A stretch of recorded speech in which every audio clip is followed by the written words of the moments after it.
Retrouvez sur les antennes d'Info Télévision, mesdames, messieurs, bienvenue. C'est la dernière sortie de la semaine de votre émission Le Grand Soir. Donc, nous sommes ensemble jusqu'à 18h52. On aura encore l'opportunité aujourd'hui de parler des problèmes qui nous concernent. On va également aborder les problèmes qui concernent ceux-là qui nous regardent via le petit écran tous les soirs dès qu'il est 17h sur Info TV. Et ce soir, nous aurons deux sujets à l'ordre du jour. La journée internationale pour la résolution des conflits, c'est aujourd'hui. Et nous, on a envie de mettre sur la table de la discussion des propositions de solutions durables pour des résolutions de conflits. On le sait au Cameroun, on en a de plusieurs ordres, que ce soit interethnique ou encore notre crise du Nozo qui nous interpelle depuis plusieurs années. Nous, on a envie d'ouvrir un tout petit peu le débat autour comment faire en cas de conflit pour avoir des solutions durables et viables afin de ramener la paix. C'est notre première préoccupation ce soir et on le sait, tant que nous sommes en marche pour 2025, la présidentielle reste au cœur de nos débats. De plus en plus, la question d'une union totale de l'opposition se pose avec acuité. Est-ce qu'ils sont obligés de s'unir pour faire une proposition viable aux Camerounais? La question également nous interpelle ce soir. Je vous invite donc à vous installer confortablement. Juste le temps d'une respiration, on dit bonsoir au panel qui nous accompagne. Le code d'accès reste et demeure le même, le 699 13 50 75 par SMS ou par WhatsApp. Vous avez l'obligation d'apporter votre contribution et du mieux que nous pourrons, bien sûr, nous rendrons solennelles vos réactions. N'oubliez surtout pas, le code d'accès reste le même. Vous ajoutez le 237 si vous êtes hors du Cameroun. Une fois que je l'ai dit, on va se dire tout d'abord bonsoir. Bonsoir Simon Billard. C'est un plaisir encore de vous retrouver sur ce plateau ce soir. Bienvenue. Bonsoir tout le monde, surtout les techniciens qui travaillent jour et nuit, ceux qui nous reçoivent chez eux. Et j'ai personnellement un problème qui me fait mal au cœur. C'est pourquoi je m'habille en noir. Quel problème? Mon pays. Ah, le Cameroun. Si un seul souffre, nous tous nous devons souffrir. Ouais. Donc vraiment, j'ai... Les accidents de ces derniers jours? Non, tous les la problèmes. Gestion. Tous les problèmes qui secouent le Cameroun. Ouais. Tous les problèmes. Mais on en a beaucoup. Énormément beaucoup. Donc, mais en réalité, le noir, c'est plus beau quand même. Ah bon, c'est la couleur de l'élégance. C'est naturel. Ouais, tranquille. C'est la couleur de la beauté et de l'élégance. Donc, même si ça cadre avec vos émotions, parlant du Cameroun, nous on a porté parce que c'est élégant. Non, non, c'est naturel. Voilà, tranquille. Vous savez que le continent noir est le premier continent. Bien sûr. Et tout le monde a parlé en oubliant que le bon Dieu a visité un continent, c'est l'Afrique. Oui, et c'est clair. Et quand il voulait créer son peuple, il a envoyé Jacob en Afrique. Donc nous ne sommes pas loin de bon Dieu. Et j'en suis sûr. C'est pourquoi nous souffrons. Proche de Dieu et si loin en même temps. C'est compliqué à manager tout ça. En tout cas, merci d'être avec nous ce soir, monsieur le ministre. Jean-Bruno Afanoya, je vous retrouve avec beaucoup de bonheur, toujours du côté de Nitoukou. Ils n'en veulent pas vous lâcher. Mes félicitations pour la promotion. C'est un plaisir de vous retrouver encore ce soir. On le rappelle, vous êtes enseignant et c'est un plaisir de vous avoir. Bienvenue. Merci, bonsoir Rosalie, bonsoir tout le monde sur le plateau. Un bonsoir particulier à tous mes collègues du côté de Nitoukou. Comment se porte d'ailleurs l'arrière-pays? Très bien, bien, à part que quand vous êtes enseignant aujourd'hui, c'est assez difficile.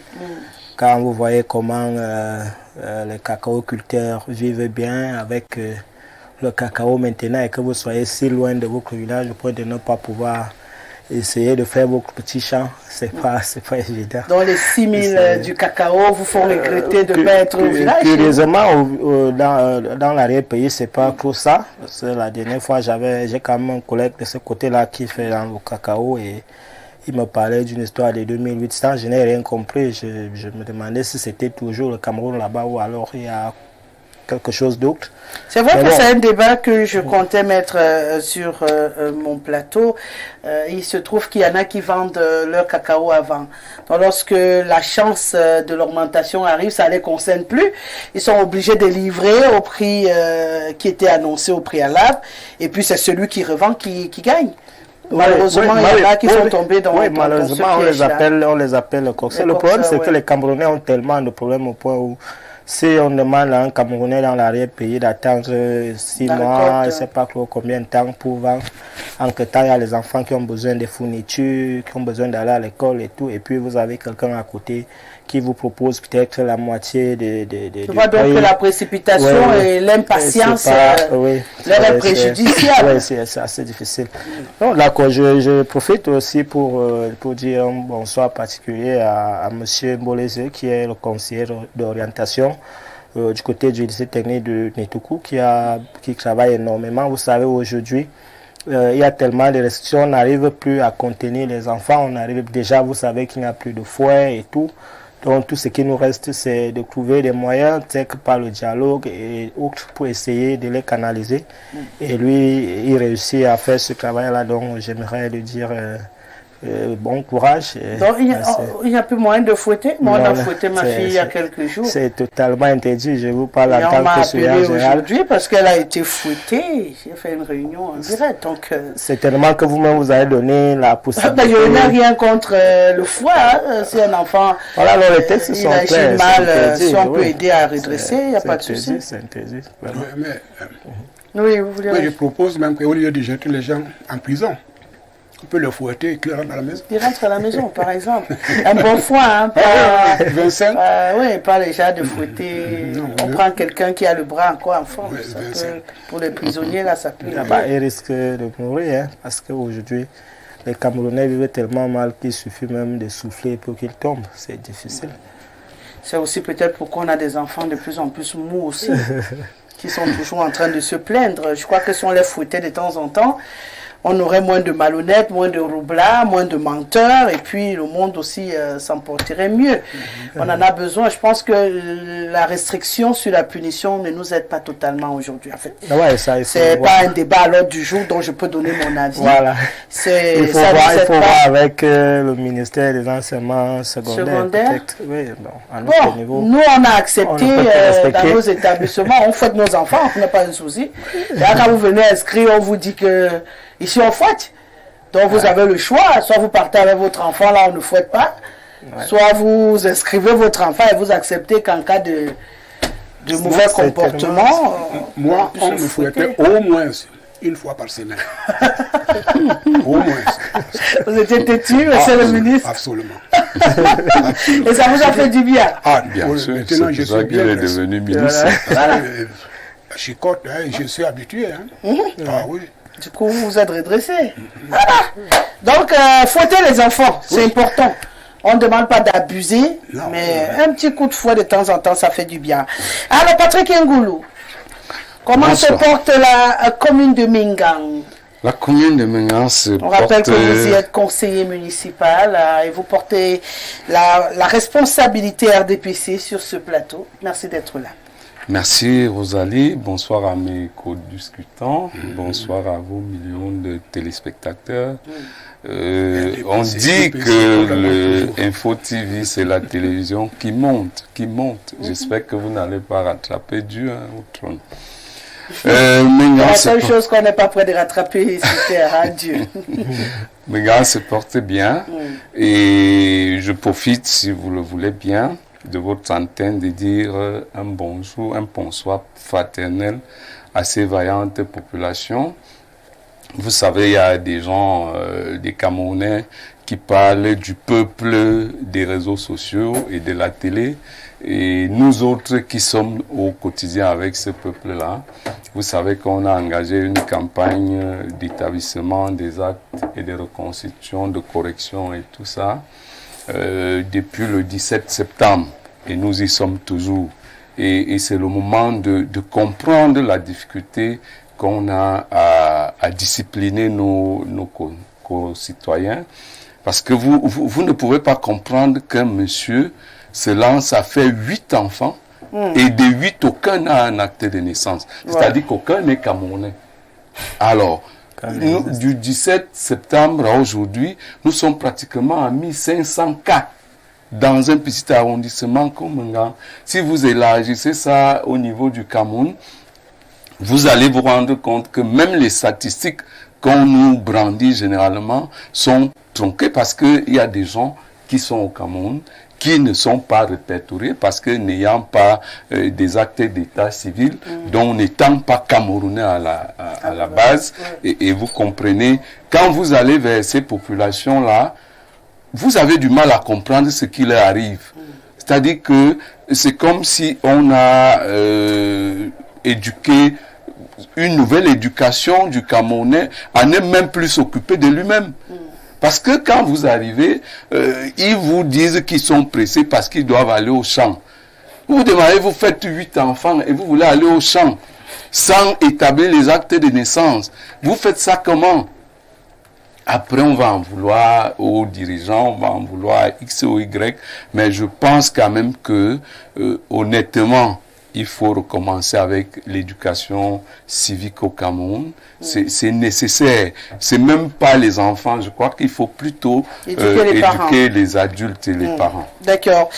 Président Aimé Cyprien Molinga, vous êtes à la tête du Front démocratique révolutionnaire. C'est un bonheur de vous accueillir encore ce soir sur ce plateau. Bienvenue. Bonsoir Madame Guesselé, bonsoir à mes copanélistes et bonsoir à vos millions de téléspectateurs. Je voudrais saluer justement de manière spéciale et patriotique tous les révolutionnaires, tous les militants et sympathisants de mon parti, le FDR, le Front démocratique révolutionnaire. Alors vous vous préparez pour les élections? Ça se passe bien?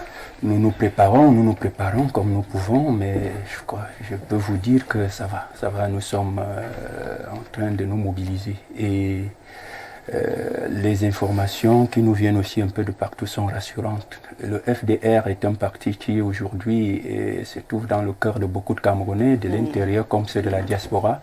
Et nous pensons que le travail que nous faisons de mobilisation, de sensibilisation et surtout de rester logique et cramponné sur notre idéologie et sur notre programme de refondation, ce travail-là fait du chemin et je suis heureux justement de le dire ici. Nous sommes en train de nous préparer, nous nous préparons sérieusement et sereinement. Justement, j'entends beaucoup parler de refondation dans d'autres bouches sur cette émission depuis quelque temps. C'est la preuve que le message passe. Alors, il y a beaucoup de courage. Hein. On va encore éplucher un tout petit peu vos batailles tout à l'heure. Le temps pour moi d'accueillir Richard Tobolbaï, qui est également avec nous ce soir. Il est homme politique. Merci d'avoir accepté notre invitation. Bienvenue. Merci Madame Rosalie. Déjà, je commence à m'excuser pour ils n'ont pas constaté ce retard. J'en étais un peu en civilité, Dieu merci. Merci. Donc ils n'ont pas constaté que vous êtes arrivé après les autres. Hein, merci. Si ce n'est qu'à vous que je dois ces excuses, voilà. Je le ferai, ainsi qu'à tous mes copanélistes. Donc je souhaite à chacun de nous une très excellente émission. Bon, je voudrais saluer par ailleurs le président du Front des démocrates camerounais, la personne de monsieur Denis Emilia Tangana, qui pour moi inspire la jeunesse. Tu le salues beaucoup ces derniers temps. Hein? C'est très important. Qu'est-ce que je dois comprendre avec les salutations à Denis? Vous allez comprendre et je vous demande juste de prendre votre mal en patience. Donc, permettez juste que je le salue. Il est de toute façon une personne qui est sur le terrain, qui... Non, dis bonsoir, ça suffit. Merci beaucoup. Sa campagne électorale, je n'en suis pas encore là sur mon plateau. Merci. Donc, excellente émission à tous. Merci. On se connaît très bien, Denis. Donc, du coup, le moment venu, vous pourrez chanter les louanges de qui vous voulez ici. Merci. Quand vous m'aurez donné ce que vous devez tous me donner avant. Qu'est-ce qu'il y a, monsieur le maire? Je sais pas. Il dit tous les jours que 2025 arrive en force pour tout le monde. Donc, ne vous précipitez pas. Je vais m'organiser avec mon commercial. On va mettre la... Voilà. Pas une assiette quand même. C'est la bassine. Pourquoi l'assiette? L'assiette, c'est petit. Donc, le kumbu. Voilà, vous avez compris. Donc, chacun va arriver là-bas à l'entrée. Quand il est bon, il arrive ici. Il peut même dire que son président est le meilleur du pays. Et ça n'a pas de problème. Sans souci. Voilà. Mais pour l'instant, On m'a pas encore dit que la campagne est lancée. Merci. Voilà, je demande avec vous. Salutations. C'est pourquoi j'ai dit que tu peux saluer Merci. Denis Atangana chaque jour. Merci. C'est d'ailleurs même un de mes panélistes de temps en temps sur ce plateau. Donc Merci. je connais très bien le président dont tu parles. Donc, je connais beaucoup de présidents. Moi, je connais Messi Pierre, je sais que la bassine. Bon. On va parler d'autre chose à présent. On parle, je le dis peut-être en souriant, mais on a un sérieux problème avec les conflits au Cameroun. On le sait, le monde entier s'arrête aujourd'hui pour célébrer ou pour commémorer, c'est comme vous voulez, la journée internationale pour la résolution des conflits. Et nous, on profite de cette actualité qui interpelle le monde entier. On sait que partout dans le monde, les conflits sont enregistrés, les bombardements, c'est partout, les menaces à répétition. Et nous, au Cameroun, on n'est pas épargnés avec cette affaire de conflit, que ces conflits soient internes ou bien avec ces gens qui nous attaquent de l'extérieur et que nous essayons de contenir. Alors aujourd'hui, on essaie de penser à des résolutions durables. À votre avis, face à des conflits, la meilleure attitude pour qu'on puisse sortir et ramener la paix? Ça dépend de la nature du conflit. Prenez pas le bout qui vous sied ou le pays qui vous arrange. Voilà, ça dépend de la nature du conflit. Voilà, pour dire que vous naissez, par exemple, vous naissez, vous vous rendez compte que vous êtes dans une famille, on va dire, démunie, vous vous rendez compte que la nature, d'une certaine façon, vous a imposé la pauvreté. Donc, c'est un conflit. Et pour moi, dans ce type de conflit-là, vous devez vous battre jusqu'au bout. Vous pensez que c'est tout ce genre de conflit que la communauté internationale a créé une journée? Parce que effectivement, s'il fallait que les gens les conditions de naissance de cette journée. Oui, s'il fallait que les uns et les autres se reconnaissent dans ce que vous appelez conflit, il faut bien qu'on essaie d'élargir. Parce qu'effectivement, il y a des gens qui ne se sentent pas concernés par les guerres, les bombardements dont vous parlez. Donc au Cameroun, on n'a pas de conflit. Un conflit comme celui-là, c'est... Pour moi, il faut se battre contre la pauvreté, se battre contre toutes les difficultés de la vie. Là aussi, notre conflit est celui auquel je suis d'une certaine façon beaucoup plus impliqué. L'opposition, l'antagonisme qu'il y a entre les acteurs politiques et le régime en place. Et quand je remarque qu'on a toujours présenté M. Biya comme un mendiant de la paix, et qu'aujourd'hui, il nous envoie un monsieur qui se présente comme les Moulex, qui veut broyer tous les Camerounais. Un monsieur qui dit, qui prend l'effort des défenses de sécurité comme des cobras ou comme des abeilles, qui va relâcher sur les Camerounais. Donc pour moi, dans ce sens-là, la résolution du conflit, elle est mal abordée par les acteurs de ce conflit-là. Et aussi, je relève aussi le fait que lorsque certains hommes politiques disent que les survivants resteront à ranger le pays, là aussi, ce n'est pas bien. Donc, je pense que dans le domaine de la vie politique, comme c'est le cas du Cameroun, il faut bien faire l'effort si vous voulez, d'avoir une certaine hygiène sémantique quand on s'adresse aux Camerounais, qu'on soit ministre ou qui qu'on soit, on n'a pas, à mon sens, le droit de dire je vais vous broyer, je vais vous envoyer les cobras, etc. Ça n'y correspond pas. Donc, le dernier aspect du conflit, c'est effectivement ce conflit qui peut opposer un pays à un autre. À partir de ce moment-là, quand on a un pays, il faut se donner les moyens de se défendre de façon appropriée. Comme on le dit souvent, quand on veut la paix, il faut préparer la guerre. Même pour dire que, même si nous voulons la paix, même si on a tant besoin de la paix, même si cette paix est nécessaire, eh bien, on voit quand même que de par le monde, les gens investissent beaucoup dans le domaine de la défense. Les gens fabriquent des armes nucléaires, les gens fabriquent des armes d'assaut, des chars. Pour faire quoi? Tuer des humains. Donc, je dis que sous cet angle-là, je pense que notre pays a besoin de faire beaucoup de progrès, vraiment s'équiper au plan militaire, parce qu'à un moment donné, il faut avoir les moyens de défendre ses intérêts, comme on le dit souvent, d'hausser les tons. Parce que on ne le dira jamais assez, ce monde n'a pas de place pour les faibles. Vous êtes faible, on va vous broyer. Donc, et pour résoudre certains problèmes, il faut que ça devienne comme un éclat de voix, il faut que ça fasse du bruit et qu'on arrive à les calmer. Et ça ne vous avez l'impression que tout ne passe pas toujours par la médiation, la douceur et tout ce que vous voyez là. Donc il faut, en tant qu'État, vraiment s'équiper. Quand je me rends compte qu'aujourd'hui, nous n'avons qu'à notre armée n'a que 50 000 soldats en actif, c'est trop petit, et que nous n'avons pas d'armée de l'air, c'est trop petit. En fait, c'est un danger. Donc, je dis que le Cameroun a besoin de moderniser son armée, d'essayer de donner les moyens de se défendre, d'hausser le ton quand il le faut, contre ses ennemis, contre toute forme de menace. Donc, façon résumée, 3 types de conflits qui essaient de relever. C'est individuel. On a des conflits tout le temps. Il faut avoir les Hemley, comme le dit souvent. Il ne faut pas être défaitiste devant la vie. Il faut se battre. Il faut être un fonceur. La vie, c'est comme ça. Donc, si vous dites à quelqu'un que la vie est facile, ce n'est pas vrai. C'est bien difficile. Et il faut y aller, il faut s'armer. Il faut avoir ce mental-là pour pouvoir gagner. Et pour vous, c'est le premier conflit. Il est d'abord personnel. Et il faut les gagner. Il faut s'imposer. Voilà, il faut s'imposer, il faut le gagner. Et effectivement, l'autre, c'est dans la vie politique, comme le cas de notre pays actuellement. J'ai dit, vous avez l'impression que vous êtes tous scellés. Voilà, que on a les acteurs de cette politique-là, pour moi, sont beaucoup trop ouverts à une sémantique, une terminologie qui ne fait qu'alimenter un climat conflictogène, qui n'est pas bien du tout. C'est pour ça que j'ai essayé de différencier différents types de conflits. Donc, pour un cas comme le Cameroun aujourd'hui, on a besoin de faire exprès, d'insister sur les termes, sur tout ce qui peut nous conduire, nous pousser vers la paix. Ça, c'est important. Et j'ai également relevé le dernier conflit qui, effectivement, des attaques externes, les menaces, de manière plus globale. Donc, il faut s'armer, il faut se donner les moyens de se défendre. Donc, c'est en gros ce que vous voyez. Dire de manière... Monsieur le ministre, il a ouvert là plusieurs volets, tout aussi pertinents quand on parle de conflit. Le premier pour lui, c'est d'abord le conflit que nous avons dès que nous naissons. Nous sommes nombreux et si on veut se démarquer, il faut être particulier, il faut être différent et c'est un conflit contre soi-même, ce qui n'est pas totalement faux parce qu'après, il faut affronter parfois le monde entier pour pouvoir exister.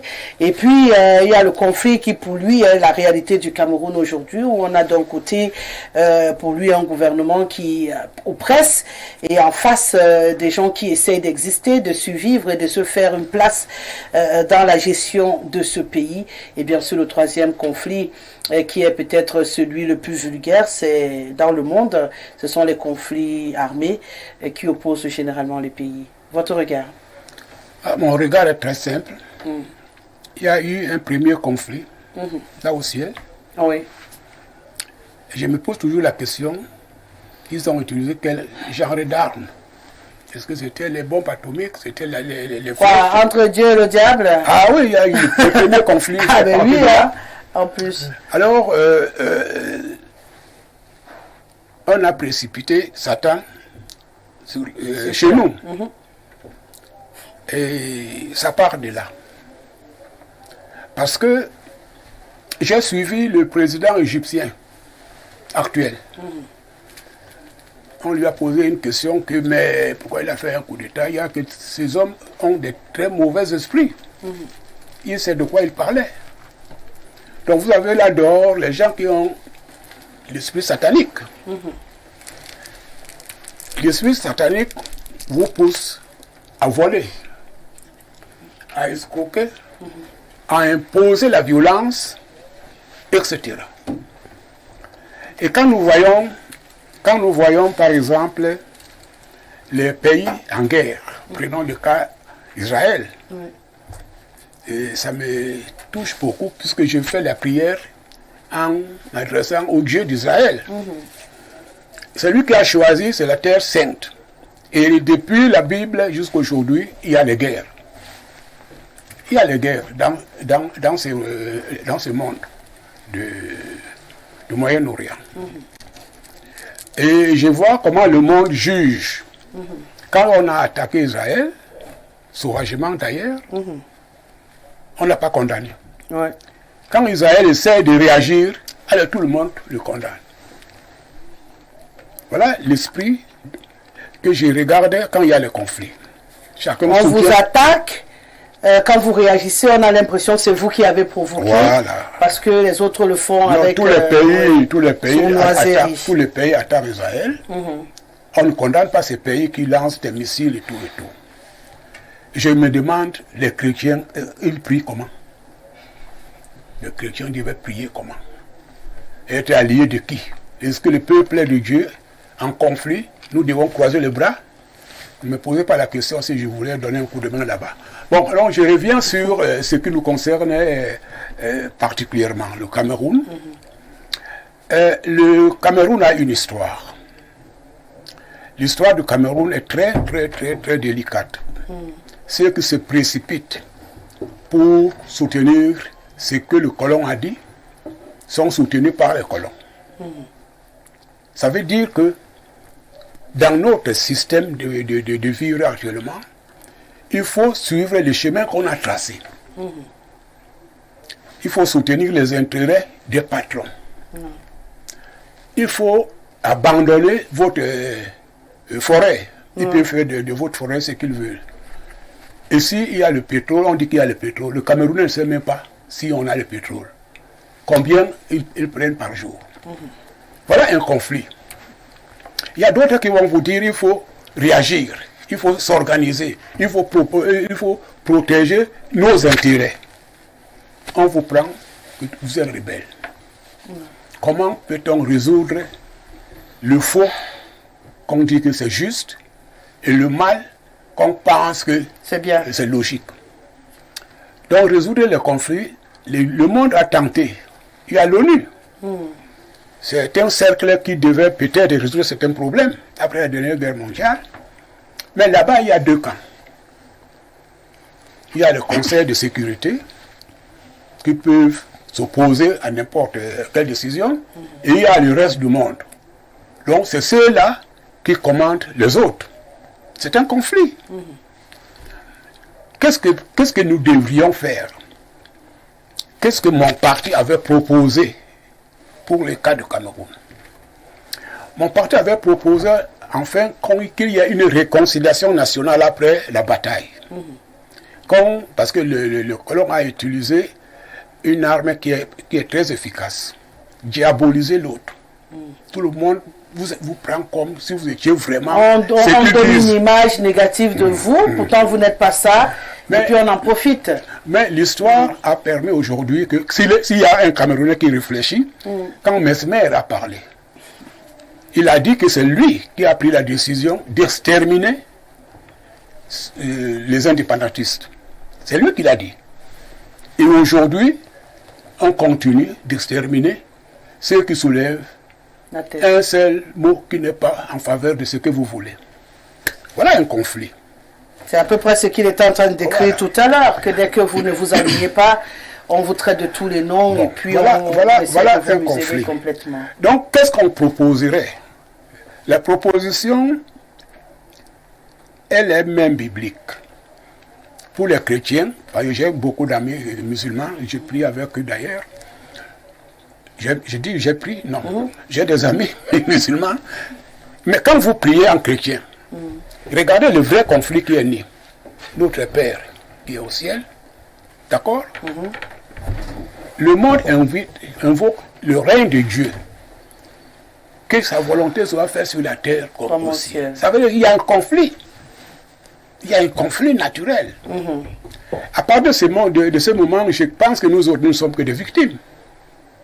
D'un conflit naturel qui existe depuis du bien contre le mal, du faux contre le vrai. Alors, j'ai constaté quand même un phénomène naturel peut-être.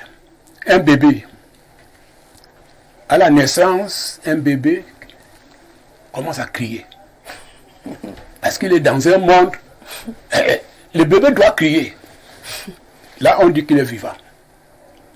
Donc, il commence à souffrir. Madame, quand nous pouvons chercher maintenant les solutions, on parlait maintenant de l'école. La Bible conseille, il faut corriger. C'est pas mal. Le bon Dieu, quand il se fâche, il a corrigé Sodome et Gomorrhe. Bon, vous voyez les pluies qui sont là. Ce sont des avertissements. L'affaire de Noé. L'arche de Noé. Oui, ça peut encore revenir. Alors nous voyons qu'est-ce que l'homme a fait. L'homme a préparé les armes. On parlait de milliers de bombes atomiques. Ça veut dire que l'homme est prêt à mettre le feu. Alors je me dis, vous voulez trouver quelle solution?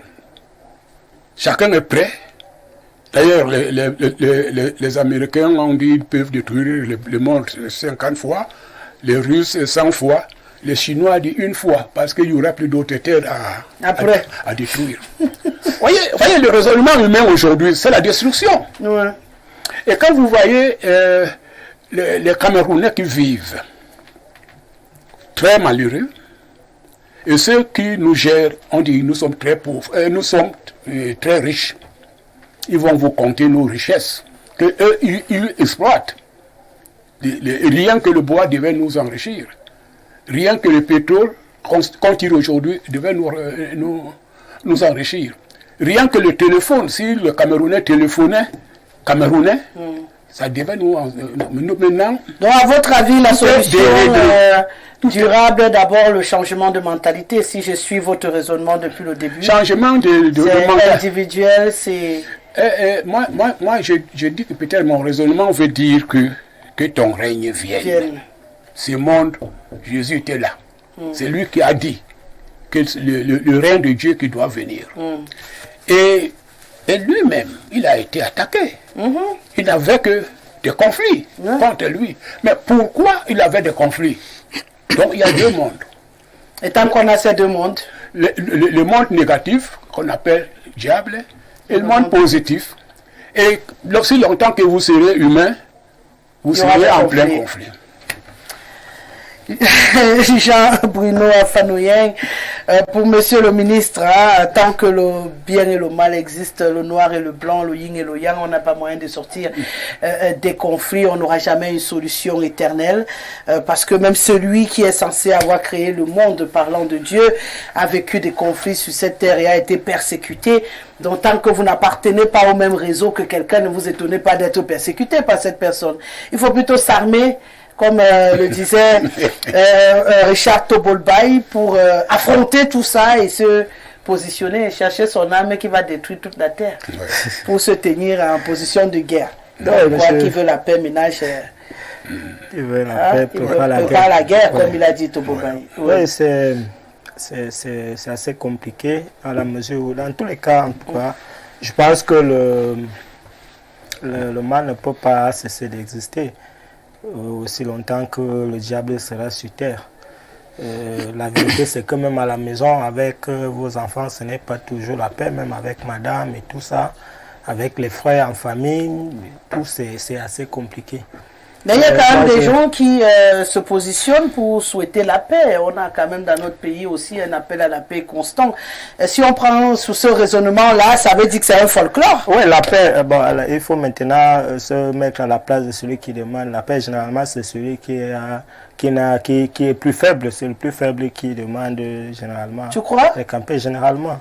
Bon, souvent aussi, le plus fort, juste une façon de vous dire que bon, vous vous calmez et vous acceptez vos conditions, ça va comme ça.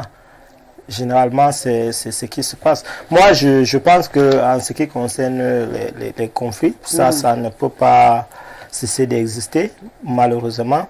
Quelqu'un a dit la guerre naît des mentalités, c'est dans les mentalités qu'il faut combattre la guerre. Donc, je pense que le problème, c'est déjà au niveau de l'éducation. Pour tout le monde, pas seulement l'éducation au niveau des enfants. Quelqu'un a dit tout à l'heure au départ qu'il fallait éduquer même les parents. Je pense que c'est au niveau de l'éducation. On gagnerait plus à financer l'éducation qu'à préparer, c'est pas quoi, acheter les armes atomiques et tout ça.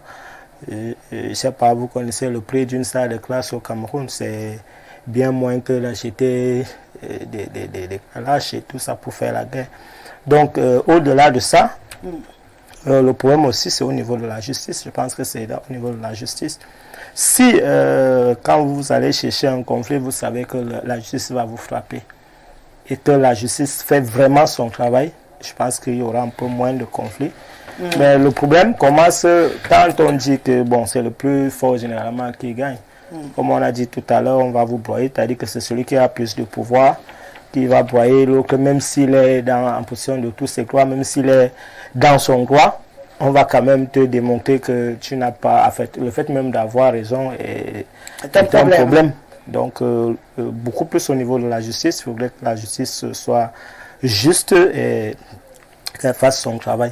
C'est mon niveau.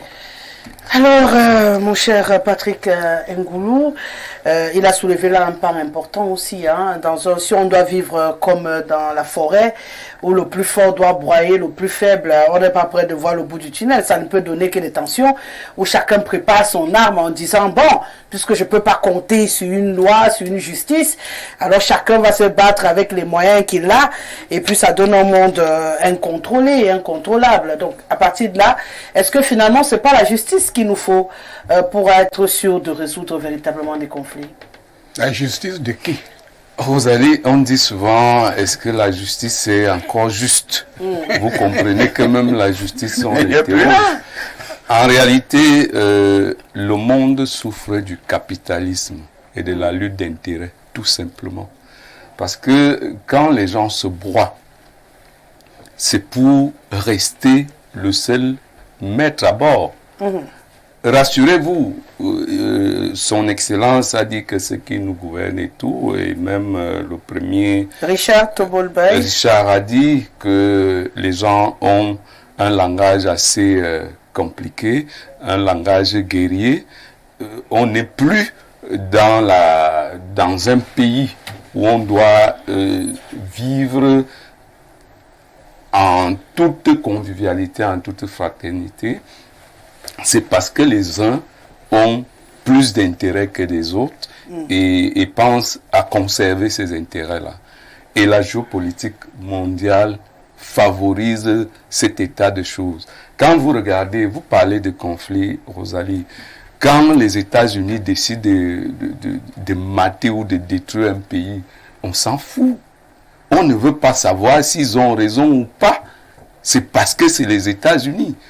C'est-à-dire que le droit des États-Unis fait justice, fait jurisprudence. Peu importe qui ils vont broyer, peu importe les intérêts de qui ils vont toucher.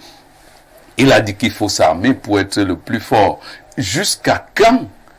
Parce que ce que nous appelons, ce que l'humain appelle civilisation, moi j'ai tendance à appeler ça déperdition. Parce que plus on pense qu'on est en train d'aller vers ce que nous appelons civilisation, plus des choses horribles nous arrivent. Quand vous voyez les animaux en brousse, le rapport de force est équilibré. C'est-à-dire, le lièvre sait que quand il aperçoit le lion, il fuit. Il n'y a pas à négocier. En aucun cas, ces deux ne vont s'asseoir sur une table. Parce que l'un doit broyer forcément l'autre. Oui. Alors, nous étions dans cet état de nature. Nous avons décidé d'aller vers la civilisation avec des compromissions, des consensus et tout ce que vous voulez. Mais sauf que le capitalisme et le rapport d'intérêt nous aveuglent. Vous voyez quelqu'un, moi je me demande, quelqu'un a 10 véhicules. Vous avez à rencontrer quelqu'un qui conduit 3 voitures au même moment ou 2 même. Pas du tout. C'est l'aveuglement. Pendant qu'on pense que nous sommes en train d'aller vers la civilisation, nous sommes en train de nous abrutir. Il y a des nouveautés qui viennent. Voilà. Les animaux se respectent. Le rapport de force est équitable. Quand l'un aperçoit l'autre, il sait que celui-là n'est pas mon ami. Peut-être c'est ce qu'on essaie de ramener dans le monde actuellement. Lorsque quelqu'un a le pouvoir, il dit tant que j'arrive, écartez-vous de la route. C'est à peu près ce que nous sommes en train de vivre aujourd'hui. C'est ce qu'il essayait de décrire. Richard. Donc on retourne à. J'ai dit que nous sommes partis de là. On a cru qu'en s'élevant spirituellement, intellectuellement, on allait avoir un autre type de rapport que ces rapports de nature. Mais sauf que les intérêts assez élevés nous ramènent à l'état de nature. Parce que quand vous voyez chez les autres, les pays où il n'y a pas assez de conflits, vous voyez un premier ministre sur un vélo. C'est-à-dire que malgré son rang social, malgré la présomption des moyens, il se dit qu'il reste un humain et qu'il peut utiliser le moyen qu'il veut pour se déplacer. Or, nous, c'est des moyens à broyer les autres. Moi, j'ai des amis qui ont des moyens, ils vous disent, je ne veux pas encore construire parce que je veux voir le niveau de mes frères pour avoir une maison qui dépasse tous mes frères. Vous voyez, c'est cet état de choses qui nous amène vers les conflits. L'onozo que nous vivons, c'est le manque de dialogue. Ça, c'est l'abrutissement total. Les Anglais sont venus avec leur langue. Ils nous ont trouvés dans nos forêts. On se croisait là-bas. La politique de peuplement au Cameroun, les peuples guerriers les plus forts chassaient les plus faibles. Et ainsi de suite. Et les gens continuaient à s'installer. D'autres à l'est, d'autres. Et on vivait. Maintenant, ils sont venus avec les langues. Ils sont venus avec l'école. Il suffit de bien s'exprimer en français. Vous regardez votre frère qui n'a pas eu les mêmes moyens et la même chance que vous d'apprendre cette langue étrangère-là. Vous le traitez comme un demi-homme, comme un moins que rien. Et c'est ça. Quand vous voyez l'onozo aujourd'hui, vous pensez vraiment que ces gens, dans leur tête, ils pensent qu'ils peuvent créer un État, voyant comment la géopolitique mondiale fonctionne? Ce n'est pas possible. Mais ils s'arc-boutent quand même à aller vers un conflit qui n'aura pas de fin. On a l'impression qu'on perd des vies, mais la vie ne dit plus rien à personne. Par contre, les animaux se préservent même entre eux. Vous voyez la poule qui picole là, c'est pour que ses poussins mangent.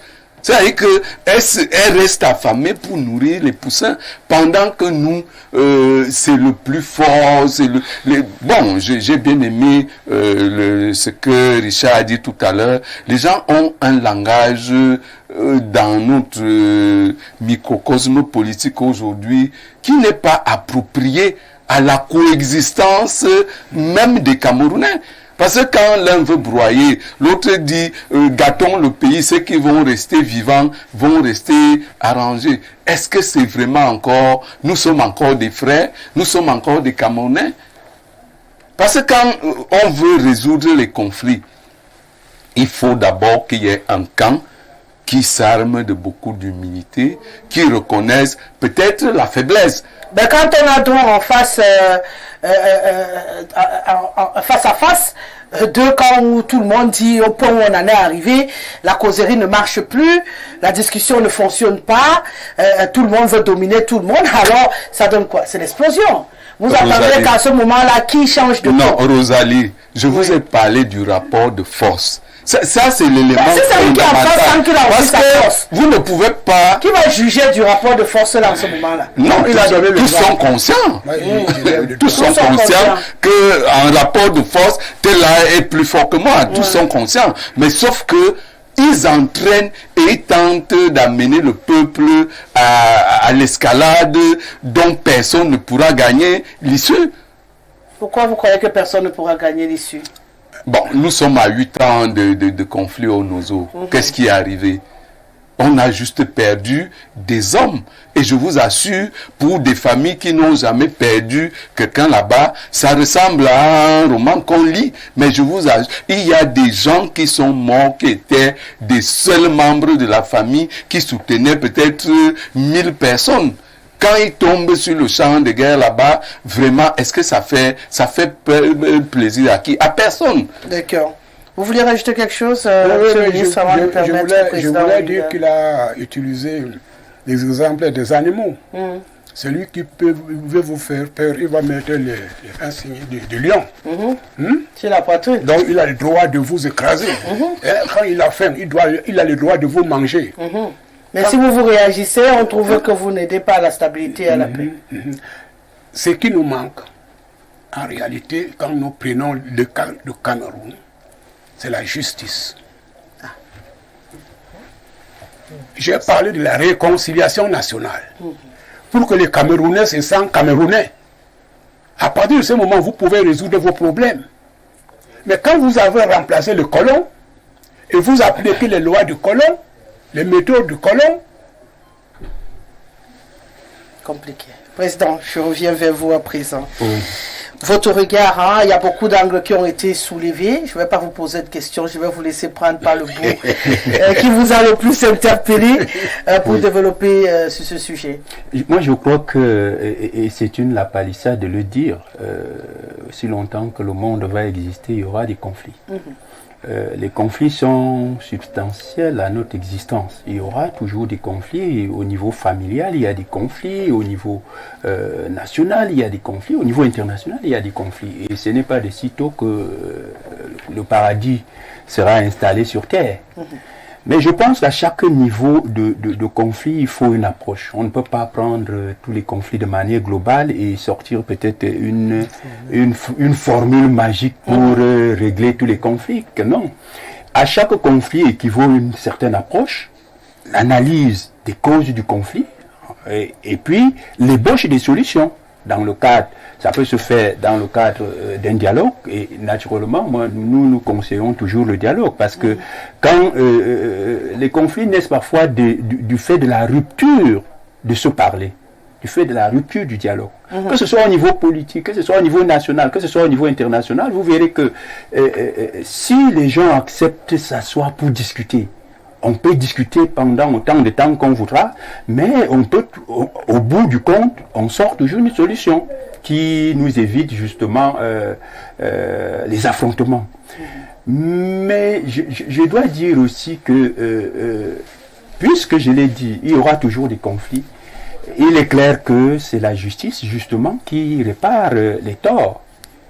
Et quand des gens n'ont pas pu s'asseoir pour discuter, autour d'un phénomène, autour d'une discussion, je pense à ce moment, il revient à la justice, elle peut être nationale ou internationale justement, de donner raison par ici et tort par là, et que les gens, justement, si elle est cette justice qui est juste, parce que quelqu'un a dit tout à l'heure, et je suis aussi d'avis, parce qu'il y a une justice quelquefois qui est injuste, c'est-à-dire que un grand penseur disait que que vous serez petit ou grand, n'est-ce pas, on vous donnera raison ici et tort par là. Non, cette justice qui est juste, qui dit le droit, et qui répare les torts, c'est cette justice-là justement qui évite la déflagration et justement l'embrasement.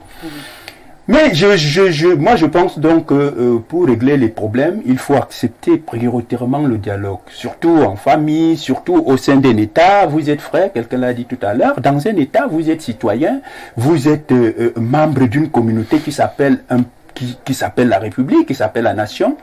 Je pense que tout conflit qui naîtrait entre des communautés, entre des familles, nécessite que les gens s'asseyent, analysent les causes du conflit et tirent les conséquences pour que justement la situation ne s'embrase pas. Maintenant, au niveau international, c'est encore plus compliqué. Il me semble que la justice également devrait agir. Mais est-ce que les relations internationales sont des relations qui favorisent la justice? Encore que cette organisation des Nations Unies, cette organisation supranationale qui, de mon point de vue, devrait ou aurait dû jouer un rôle essentiel dans la préservation de la paix, encore que c'est pour cette raison qu'elle a été créée au sortir de la Deuxième Guerre. Donc, est-ce que justement le nœud qui est garante de la paix mondiale est encore ce garant-là qui, ma foi, justement, distribue les bons et les mauvais points en fonction justement de la justice vraie? Et quand on voit d'abord sa composition, et c'est pour cette raison que nous autres panafricanistes, nous estimons également que cette organisation doit fondamentalement être repensée aujourd'hui, elle est dépassée.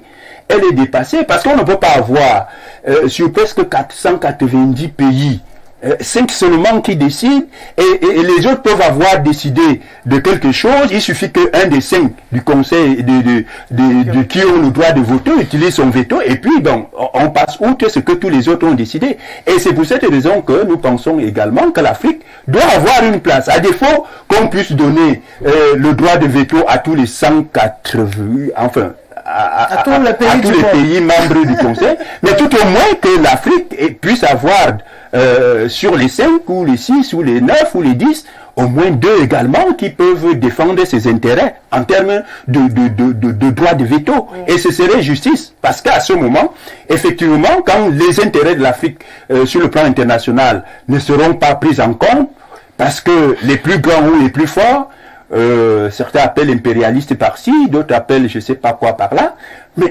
il faudra qu'il y ait également des pays africains qui disent, voilà, nous sortons aussi notre droit de veto parce que nous ne pouvons pas accepter que notre continent soit détruit. Mais dans cette tendance, qui va vous donner le droit de veto si vous n'arrivez même pas à vous protéger vous-même ou avoir... non, je vais chuter par là, je vais chuter par là, et je vais chuter par ce que vous dites. J'ai commencé par le dialogue et la justice. Ouais. Parce que ce sont les deux éléments essentiels qui peuvent pas permettre d'élaguer, enfin de finir les conflits, mais ça peut participer à ce qu'un certain type de conflit soit réglé. Maintenant, il y a un autre type de conflit, bien entendu, où il faut bien que les uns et les autres manifestent leur puissance, puisque en matière d'État, il n'y a que les intérêts.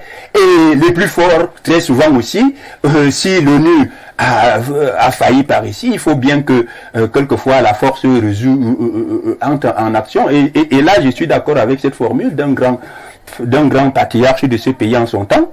Je vais le citer parce que j'ai eu une ou deux fois à causer avec lui. C'était le Charles Assalé qui disait que, mais mon fils, vous savez, dans ce monde, quelquefois, il faut avoir cette approche par rapport à un certain type de conflit. C'est-à-dire que quand vous êtes face à un conflit, vous analysez les contours du conflit. Et vous dites, si vous avez la force, n'est-ce pas, d'imposer la solution, utilisez la force. Mais si vous avez l'impression que vous ne pouvez pas résoudre le problème par la force, utilisez la ruse.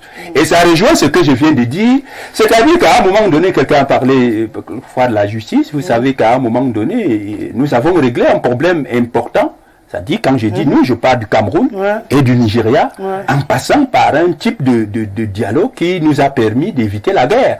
Mais est-ce que la guerre aurait été favorable au Cameroun ou au Nigeria? Je ne vais pas aller jusque-là, mais je dis que à un moment donné, entre des États, si vous estimez que dans le cas, vous analysez, n'est-ce pas, vos atouts, et que vous estimez que vous pouvez imposer la solution par la force, et surtout que vous êtes en situation justement de l'imposer, parce que, comme nous disons aussi, la justice même divine, elle existe. Si vous voulez imposer une solution par la force simplement parce que vous êtes plus fort, il est évident que vous risquez mener un combat comme David et Goliath. C'est-à-dire que vous êtes... Alors vous pouvez imposer la force à condition que vous ayez raison. Vous avez raison. Il faut que la force soit basée de ce point de vue, ça c'est mon avis à moi, sur la raison. C'est-à-dire que vous avez utilisé tous les moyens et vous n'avez plus le choix, que vous êtes obligé. Et dans ce cas-là, si vous avez raison, utilisez la force. Moi je pense que, et c'est ça le révolutionnaire en réalité, aussi longtemps que le monde va exister, il y aura des conflits, mais il faudra simplement se mettre en capacité justement de les surmonter en mettant les conditions du dialogue premièrement, et deuxièmement, quand le dialogue n'a pas pu prospérer, en saisissant la justice. Et il faut que cette fois-là, la justice soit juste. Et si ça marche pas, et si ça ne marche pas, eh bien, vous utilisez la force, surtout si vous êtes en situation d'estimer que vous avez la raison. D'accord. Vous voulez rajouter quelque chose, Richard? Je voulais juste rajouter, parce que comme je maintiens ma position sur laquelle je distingue les différents types de conflits. Oui, bien sûr. Il y a un pan de ce conflit-là que je voulais un peu mettre en exergue, en l'occurrence le conflit inter-ethnique ou inter-tribal. Donc je crois que de ce côté-là, comme tout le monde l'a dit tout de suite ici, il faut une solution beaucoup plus appropriée. À savoir que chacun doit être amené à comprendre que nos destins sont liés et que nous devons apprendre à vivre ensemble. Nous devons nous accepter les uns et les autres. Donc cette rhétorique-là ne devait pas être banalisée et on ne doit pas attendre quelque chose d'extrêmement original pour nous convaincre de cela. Donc nous sommes un peuple, nous devons faire chemin ensemble. Donc, comme d'aucuns l'ont dit, on doit se reconnaître jusqu'à dans les cultures des autres personnes. Personnellement, moi j'apprends à danser le bikoussi, moi que je suis du Sahel, moi j'apprends à danser le bensikena. J'aimerais bien voir ça. Je me... Enfin, te vois pas en train de danser du bikoussi, ça vaut le détour. Il le faut, parce que voilà, beaucoup d'aînés l'ont dit, il faut vraiment tendre vers cet idéal-là, d'une culture ethnique à une culture nationale. C'est très difficile. Aujourd'hui, comme nous sommes dans un pays dont les frontières nous ont été imposées, comme beaucoup l'ont relevé tout à l'heure par des colons, on se retrouve là par la force des choses. Donc, à partir de ce moment-là, vraiment qu'on lutte chaque jour. Que chacun met du sien. Voilà, pour dépasser cette limite, pour terminer. J'ai toujours pensé que ce pays doit être engagé sur la voie de la puissance. Parce que quand tu entends la rhétorique, l'idéologie des autres États, des États qu'on considère comme des États développés, ils vont toujours avoir cette approche d'hégémonie. C'est-à-dire que le rêve, ce n'est pas d'être fort, mais d'être le plus fort. C'est ça le défi en fait. Si on estime que l'autre a 20 têtes de missiles nucléaires, on va en avoir 40, on va en avoir 50. Ça fait... voilà, c'est une sorte de dissuasion, si vous voulez, parce qu'en fait, la paix a un prix, qu'on le veuille ou qu'on le veuille pas. On ne discute qu'avec des gens qu'on considère que si on l'a dans la tête, il y aura des répondants. Voilà. Qu'en face, il y a des répondants. Donc vraiment, je dis qu'aujourd'hui, on doit évoluer. Voilà, c'est pour ça que parfois je dis, en Afrique, on perd un peu le temps à passer le temps dans des lieux des tribales, à la VCC, vraiment des choses qui n'ont pas d'essence. Qu'on aille vraiment vers ce qui, en mon sens, comme le véritable défi, c'est dire oser la puissance, oser rêver puissance, oser rêver grandeur. Ça va faire des investissements intelligents, cohérents, pour acquérir une certaine technologie. Donc en fait, c'est ça. Parce que c'est ça qui a toujours fait que nous soyons faibles. Pourquoi est-ce que nous parlons français? Pourquoi est-ce que nous parlons aujourd'hui français? Pourquoi nous parlons français? Parce qu'on a été faibles contre nos envahisseurs. Pourquoi est-ce qu'on parle anglais? Parce qu'on a été faibles. Donc, je dis, vraiment, on doit engager notre pays sur la voie de la puissance parce que les conflits vont s'imposer à nous et il faut qu'on s'y prépare. Donc, c'est tout ce que je voulais ajouter. Voilà, je pense que vous êtes un peu, vous allez presque tous dans la même direction. Les conflits sont peut-être variés, mais le fond, c'est que tant qu'on n'a pas de justice valable, tant qu'on n'a pas préparé la guerre soi-même au cas où il y a pas de justice. La réalité, c'est qu'il n'y a pas de justice. Donc on parlait de veto. L'ONU a pris la décision, on s'en fout, on ne valide pas cette décision de l'ONU, on fera ce qu'on veut, parce qu'on a les moyens de le faire, parce qu'on est fort. Si vous n'êtes pas d'accord, on peut le prouver. Donc c'est ça la vérité. On ne doit pas se bluffer là, rester qu'on nous chante le loin de la paix et qu'on se laisse berner par ça. Donc ça nous s'impose à nous. On doit se préparer. Mais non, moi je pense que il faut voir d'abord qui nous sommes aujourd'hui. Quelle est notre force? Qu'est-ce que nous pouvons réaliser comme force? Qui sommes-nous aujourd'hui? Les Africains. Nous, qui sommes-nous? Je vous pose la question. Les colonisés. D'accord. Moi, je pense qu'il ne faut pas parler de force d'abord. Si vous parlez de force, il faut être capable de vous opposer à ceux qui ont... Donc vous optez la version de la ruse, parce qu'il a dit soit la force, soit la ruse. Non, je reviens dans nos problèmes. Quand vous êtes révolutionnaire, vous n'avez pas de force. Vous avez la volonté. Oui. Avec cette volonté, si on essaye de mettre cette volonté nationale, un pays est organisé où nous devons nous entendre, où nous devons défendre nos propres intérêts, c'est à partir de ce moment que ce pays peut se développer, à partir de l'intérieur. Or, posons la question d'une autre façon. Nous sommes à peu près 8 milliards. Bon. Vous avez fait la statistique? Non, c'est ce qu'on dit dehors, là. Ah, d'accord. Alors, on a alors des calculs. Vous savez, en Europe, on a eu que si on supprimait la quinine, l'Afrique devait sombrer et l'Afrique serait du réservoir de l'Occident. Il y a plusieurs maladies qu'on apporte ici. Vous vous souvenez quand on a fait un bateau qui est parti déverser les déchets toxiques en Côte d'Ivoire, etc., etc. Moi, notre première force, c'est de nous organiser. Et de nous organiser à partir que vous pouvez faire une certaine réconciliation, vous vous acceptez. À partir de ce moment, si vous vous acceptez, vous mettez en place des lois qui vous gèrent. Que vous allez respecter. Vous-même, oui, que vous devez respecter. Et mais quand vous appliquez les lois des autres, moi j'avais des bars à Douala, il y a la loi qui gère les boissons à l'époque, signée par Napoléon, et qu'on applique à Douala. Vous vous rendez compte? Donc, à mon avis, je crois que notre faiblesse, qu'on n'arrive pas à s'organiser d'une façon logique. J'ai fait appel à notre souvenir Kadhafi. Kadhafi était un homme qui voulait donner les moyens à l'Afrique. Ceux-là sont venus l'écraser. Aussi simple que ça. Donc, avant d'avoir l'idée d'être fort, moi je propose l'idée d'être organisé, s'entendre. Vous pouvez survivre si vous vous entendez. Vous devenez fort si vous vous entendez. Ça, je suis d'accord. On disait souvent quand on était petit, Goudier pour dire cherchons ensemble. Je pense que ça résume très bien ce que vous essayez de dire. Si vous n'avez pas les nucléaires et tout, commencez par trouver la stratégie pour être déjà d'accord entre vous. Et c'est ça le plus dur en Afrique. Hein. On aura du mal à être d'accord. Déjà qu'entre nous au Cameroun, on n'arrive pas à être d'accord. Est-ce qu'on va arriver au niveau de l'Afrique? Attends-y. Encore ce noir sûrement pour trouver des solutions au conflit. Pas Simon lui aussi, à Siao. Bruno qui a retrouvé Ongole Wondo, laissant son Nituku et espérant avoir des provisions du coin en cette semaine de la femme rurale. Mon cher Beau, qui me donne toujours des frissons intimes et intenses dans la nostalgie de Roméo et Juliette d'Union et Fumu. Mon ami Olinga, le révolutionnaire qui d'ici peu pourra me dire où se trouve le Nomgi, afin de l'envoyer au village. Le white teaser métronome Richard, qui a Talakuta Tangana. Je te vois venir. C'est ma sœur Touma. Les causes conflictuelles peuvent émaner tant de l'environnement naturel que des divergences idéologiques entre les hommes. Dans différents coins du triangle, nous vivons des conflits communautaires assez disputés de terres arables et coins d'eau pour assouvir des besoins primaires. Je n'oublie pas les conflits politiques comme en 92 du côté d'Union et Fumu, à vivre une haine viscérale des autochtones de la basilique des Étoudis contre les halogènes venus se chercher le pain quotidien dans le commerce.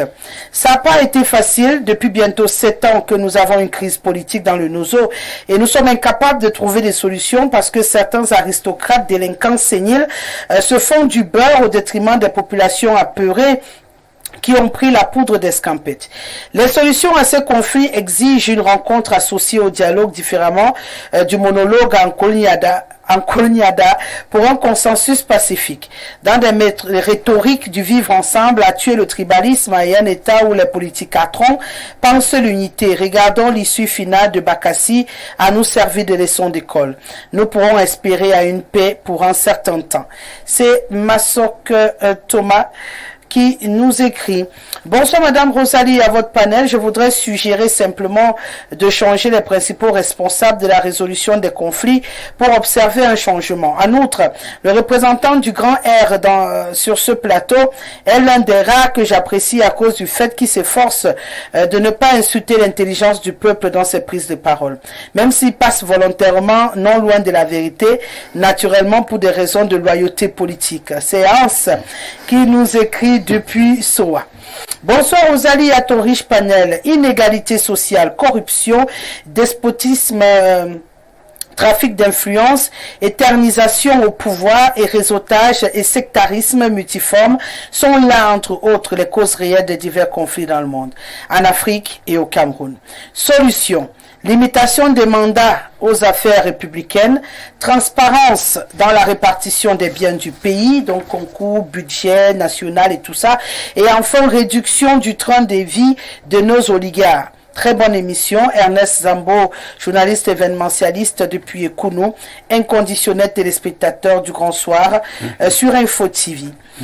Bonsoir le plateau. Bonsoir. Respect au ministre Mbila. À écouter le ministre, il confond le temps entre le peuple juif de Dieu du temps d'Abraham et autres, et ce nouveau peuple juif politisé et corrompu de Netanyahou, manipulé par les États-Unis.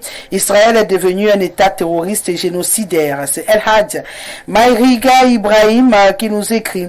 Bonsoir Rosalie et bonsoir à ton panel. Toujours de bonnes thématiques. Ce soir, je dirais que pour mieux gérer un conflit, il faut d'abord comprendre quelle est la nature du conflit. 1. 2. Mettre des mots pour mieux gérer le conflit sans langue de bois. 3. Voir le conflit sous un autre angle que celui qui mobilise votre ego. 4. Accepter de tenir sa position quand elle est juste. Voici 6 questions à se poser et faire le point. Première question, quelles sont les circonstances d'apparition de ce conflit? Deuxième question, votre responsabilité est-elle engagée? Comment imaginez-vous pouvoir retrouver la concorde? 4, qu'est-ce qui vous empêche aujourd'hui de résoudre le conflit? 5, qu'est-ce qui permettrait de retrouver la sérénité? 6, combien de temps laissez-vous pour que le conflit soit réglé en termes de stratégie? L'on peut adopter l'événement, le compromis, l'accommodation, la collaboration, le contrôle ou la compétition. C'est Calista Lom depuis Yaoundé qui nous fait là un cours complet. Ça me rappelle mon cours de géopolitique lorsque je lis ce message. Bonsoir Rosalie, très belle émission. Je profite pour saluer un des panélistes, mon Wadom, oncle, monsieur le ministre. En fait, il faut d'abord savoir les causes des conflits. Généralement, ce sont les tensions non résolues, l'effondrement de l'état de droit, l'ignorance de la notion du bien commun. Pour la résolution, les conflits, il faut beaucoup de tact et d'étapes. Premièrement, faire un constat, cela demande du courage et de la sincérité. 2, évaluer le conflit. 3, recadrer les uns et les autres. 4, prendre des mesures. 5, mettre à l'épreuve. Enfin, lister les bénéfices et faire le bilan. En somme, beaucoup de conflits ont comme origine la course vers un matérialisme exacerbé. C'est Guillaume Pierre Alain qui nous écrit depuis Pouma. Il faut la médiation, l'arbitrage et la réconciliation. Mais on a des experts en conflit. Hein. Ah oui. Ouais. Bonsoir. Pour éviter certains conflits, il faut aussi éviter les jeux de dupes. Que les nations qui sont grandes et qui ont le pouvoir de veto aux Nations Unies brillent par le protectionnisme envers les petits. Jusqu'à présent, j'attends toujours que les Américains me montrent les armes de destruction massive qu'ils ont découvertes en Irak. Grâce à leur artillerie lourde, l'Irak n'est plus que l'ombre d'elle-même. Et aujourd'hui, la course aux armements démontre qu'à la longue, la paix sera une denrée rare. C'est Gauthier depuis Mendong à Yaoundé. On comprend pourquoi mon cher Tobolbaï trouve que même on doit commencer à se préparer. Comme la paix sera rare, si on ne veut pas se faire piler par tout le monde. Bonsoir, bonsoir. D'accord, on va gérer ça tout à l'heure. Bonsoir très cher aîné, aucune résolution durable n'est possible. Désolé, si on dit de ne plus fabriquer des armes, bombes, kalachnikov, grenades, bombes atomiques, allez-vous accepter? Et les armes qu'on possède, est-ce qu'on peut les détruire? Alors, il n'y a pas de paix possible. C'est Achille Aimé qui nous écrit. Madame Rosalie, bonsoir à vous et à votre panel. Les conflits ne manqueront jamais. Tant qu'il y aura toujours l'esprit hégémonique, la solution durable, c'est d'avoir la crainte de Dieu qui nous demande d'aimer son prochain dans la justice. C'est Papa Inak qui nous écrit depuis Garoua, 71 ans sonnés. Merci. Bonsoir à vous. Les conflits dans le monde ne finiront jamais tant que les intérêts impérialistes existeront. L'Afrique est le continent le plus vulnérable. Elle n'a aucune souveraineté à prévaloir. Notre continent si fragile sur tous les plans ne peut se défendre. C'est Gaël depuis Ngoumou. Bonsoir Madame Rosalie, très belle émission comme à l'accoutumée. Bonne intervention de Monsieur le maire Ngoulou. C'est Sa Majesté Robert Mbila depuis l'Assemblée qui nous écrit ce soir. Alors, je vais demander une petite plage publicitaire et puis on revient pour la suite.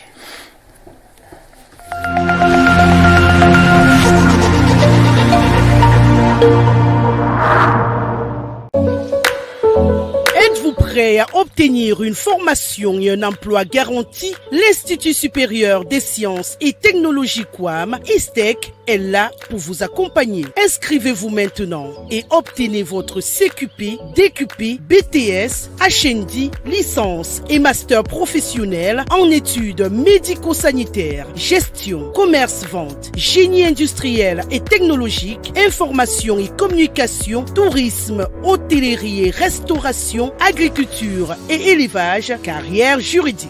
L'Institut supérieur des sciences et technologies QUAM, c'est des professeurs chevronnés, des programmes innovants et des installations de pointe. ISTEC, Institut supérieur d'excellence.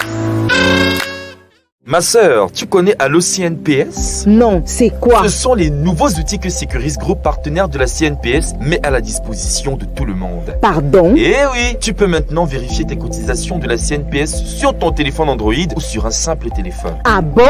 Oui, tu as accès à tous ces services sur WhatsApp avec un agent connecté 24 heures sur 24 où tu pourras poser les questions sur ton matricule, tes dossiers d'allocation familiale et autres prestations CNPS. Et c'est payant? C'est 750 francs CFA par mois seulement, soit 9000 francs CFA par an, c'est donné cadeau. Mince, comment y bénéficier? Tape étoile 101 dièse, peu importe le réseau et suis juste les indications. Enfin, mes cotisations sont à portée de main. Et contactez désormais la CNPS au 83 83. Allô CNPS, vous ne serez jamais seul.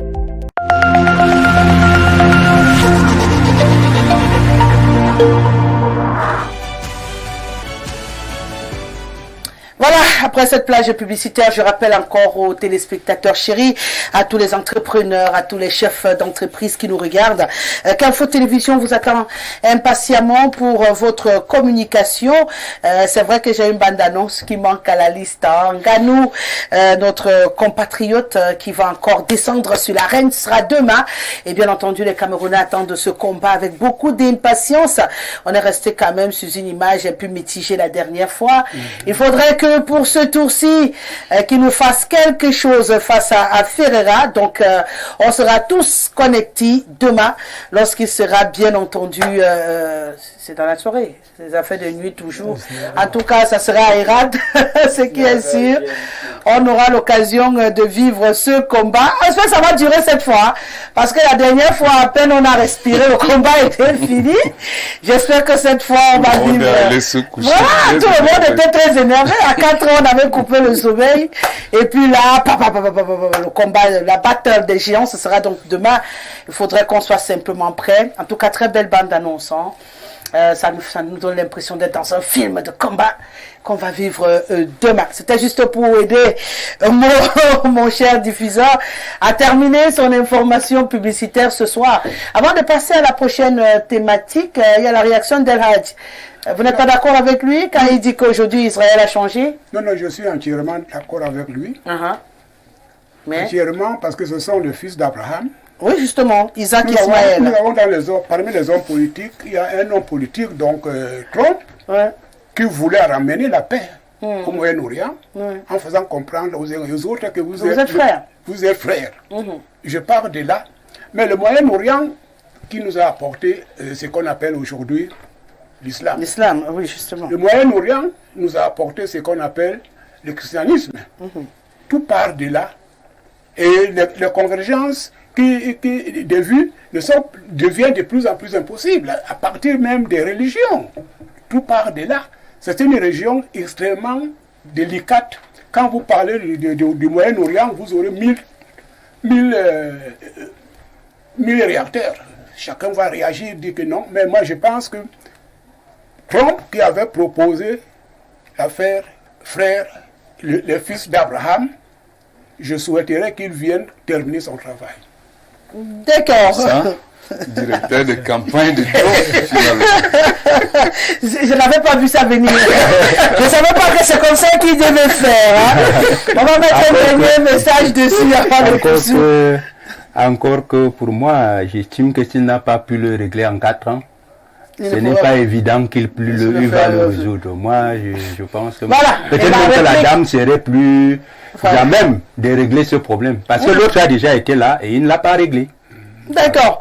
Voilà donc deux partis qui s'installent par rapport aux élections présidentielles aux États-Unis. Moi, je vais vous ramener aux élections présidentielles au Cameroun.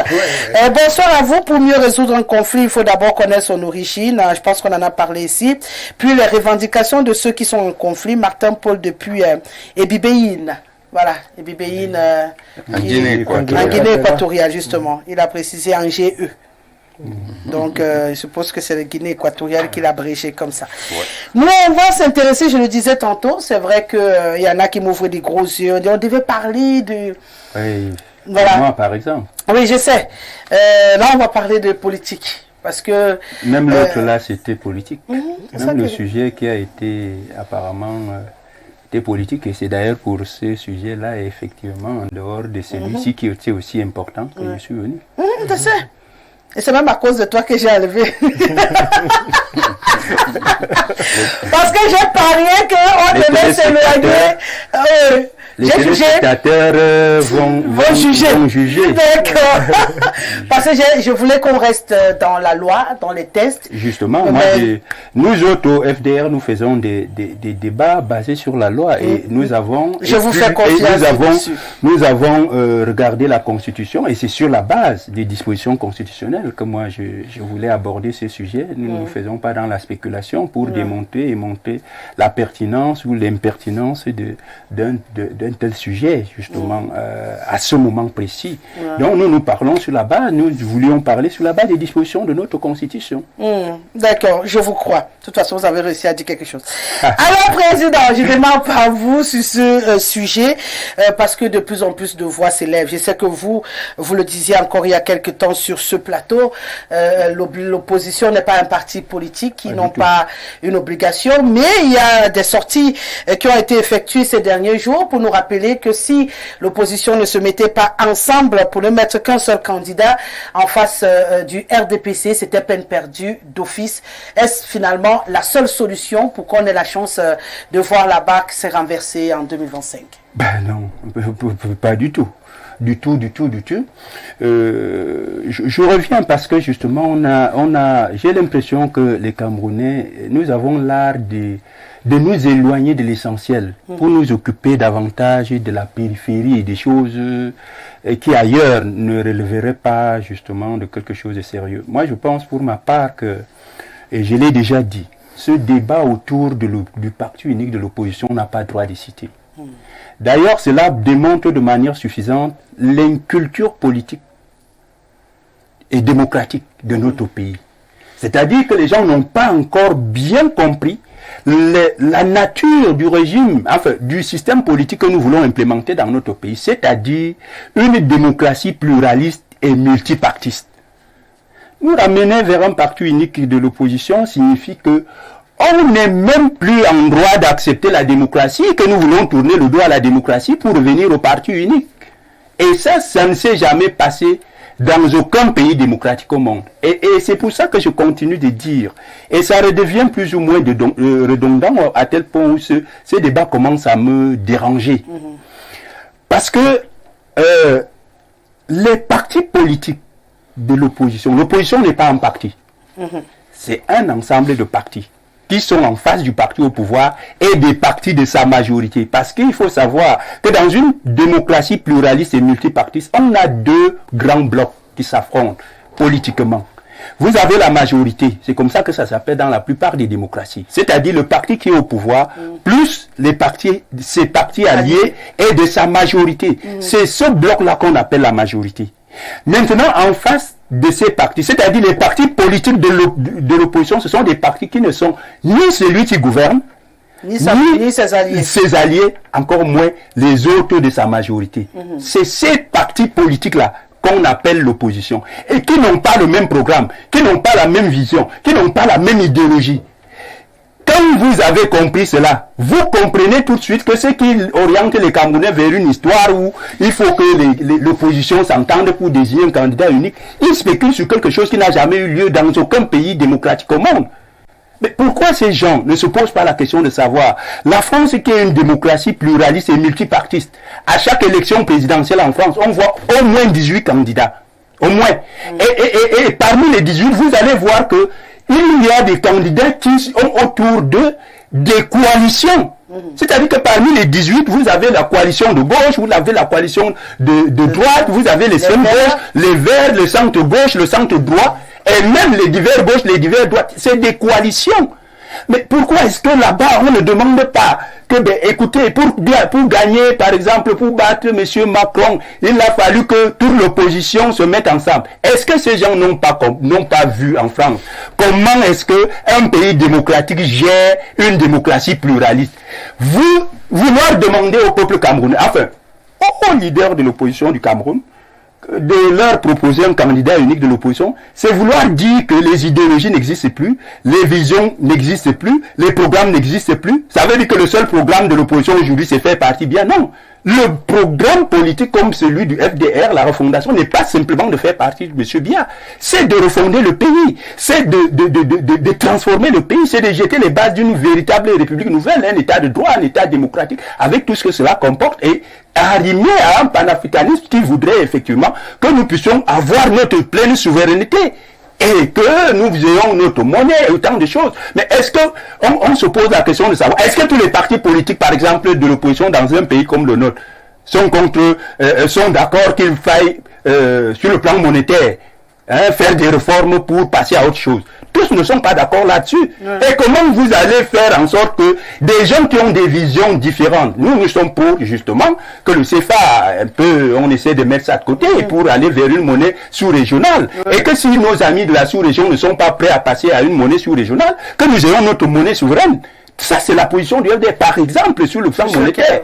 Donc, il y a beaucoup de choses, la pleine souveraineté de nos États. Est-ce que vous êtes sûr que tous les partis politiques de l'opposition aujourd'hui pensent que les problèmes que nous rencontrons sont aussi dus au fait que nous avons l'impression, et je voudrais bien que ce ne soit qu'une impression, que nous n'avons pas obtenu notre pleine indépendance et qu'il va falloir et que c'est nécessaire au FDR, nous parlons de panafricanisme de gauche, et nous disons effectivement dans ce panafricanisme de gauche, il faut absolument que les pays africains, surtout francophones, que nous ayons notre pleine souveraineté. Ça, c'est des positions qui, pour nous, sont essentielles et qui ne sont pas partagées, et c'est d'ailleurs normal, par un certain nombre de partis politiques également de l'opposition. Sur la base de quoi donc nous allons nous asseoir pour dire candidat unique, quand on sait que les coalitions se font sur la base des rapprochements sur le plan des projets, sur le plan du programme et sur le plan des affinités idéologiques? C'est un peu comme si on demandait, et ces gens voient justement les campagnes dans les grandes démocraties, ils ont vu la campagne, la récente même, des élections en France, où des élections sont à 2 tours, parce que c'est ça le vrai débat.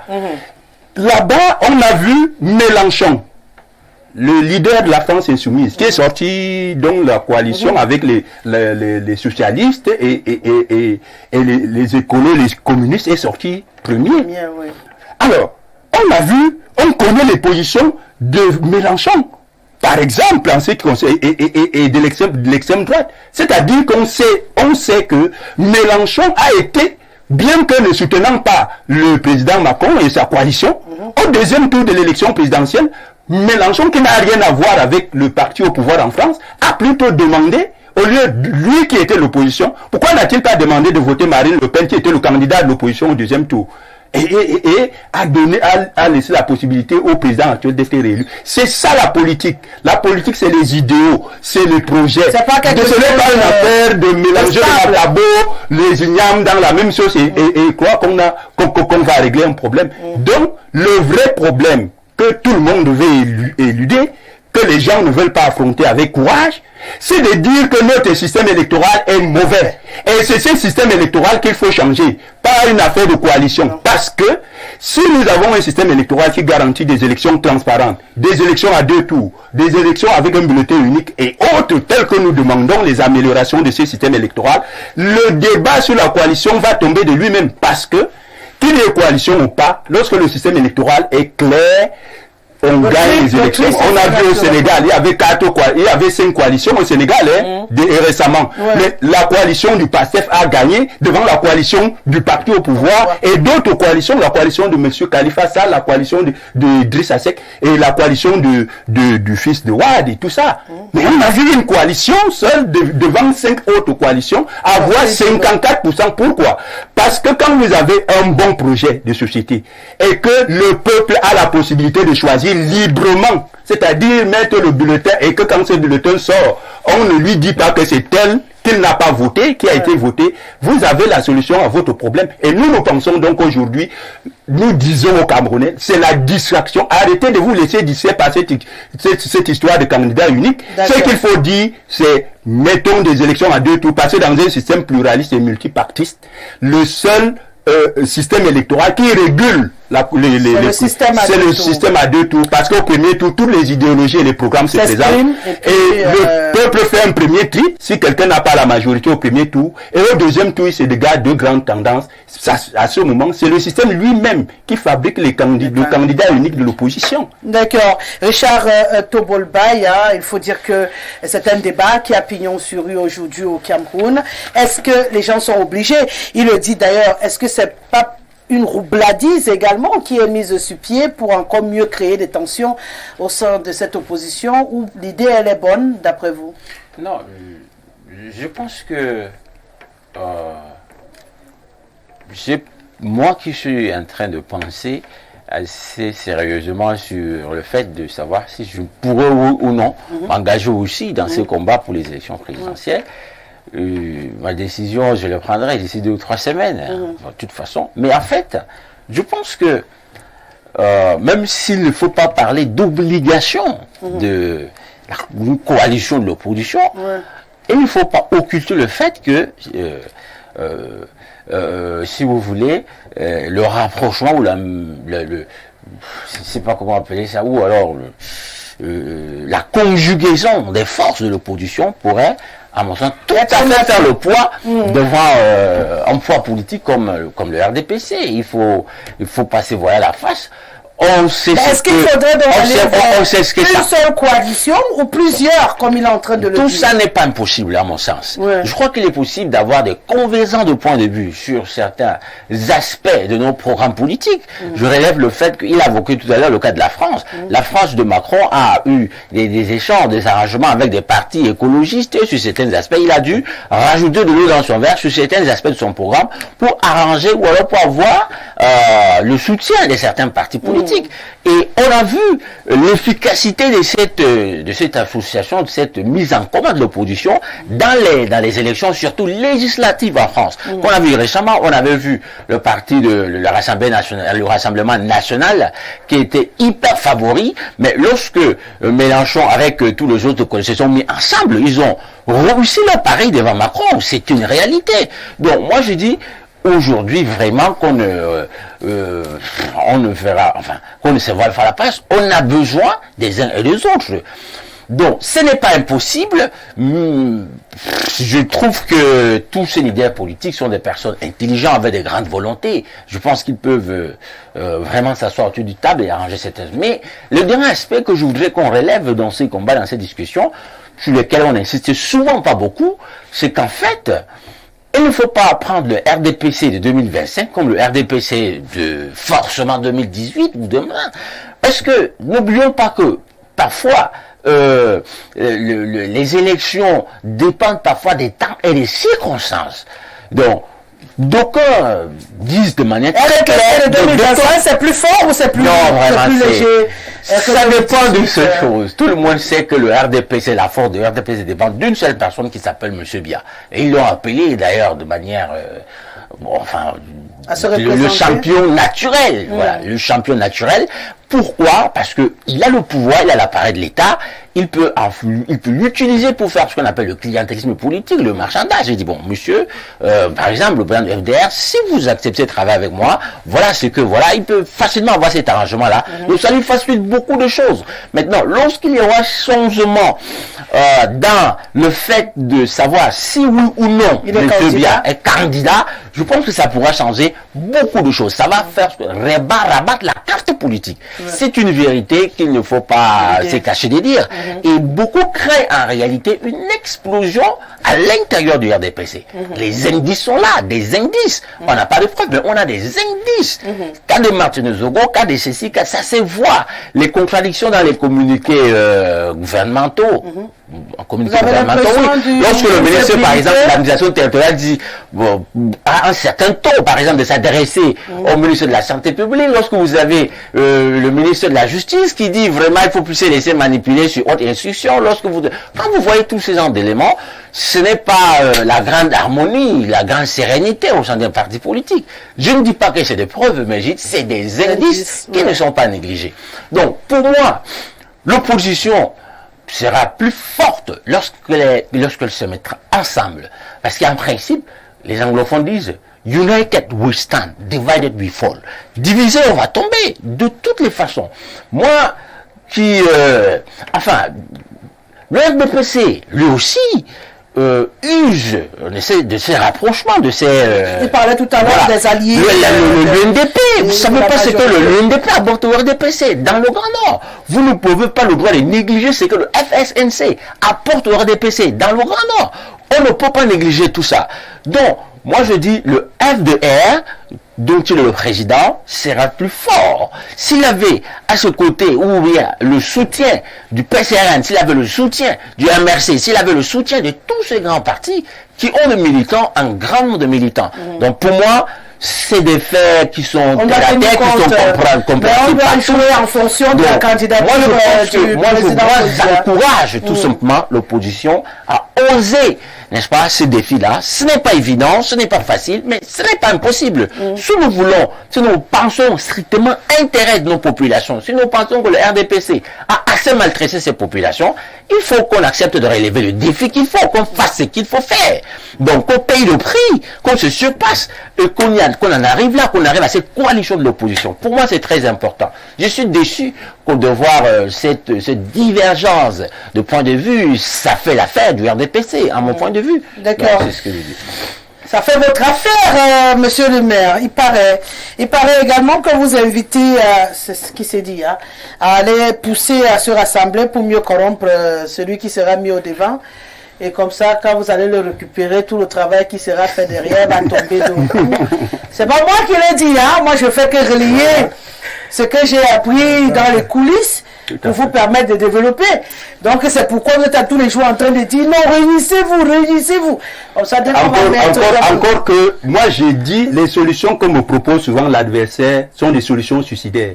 C'est-à-dire que quand on voit la fameuse candidature unique défendue mordicus par le parti au pouvoir, je me pose la question de savoir est-ce que les Camerounais ont bien compris le jeu? Est-ce que le RDPC peut conseiller à l'opposition une stratégie qui lui permet de le chasser du pouvoir?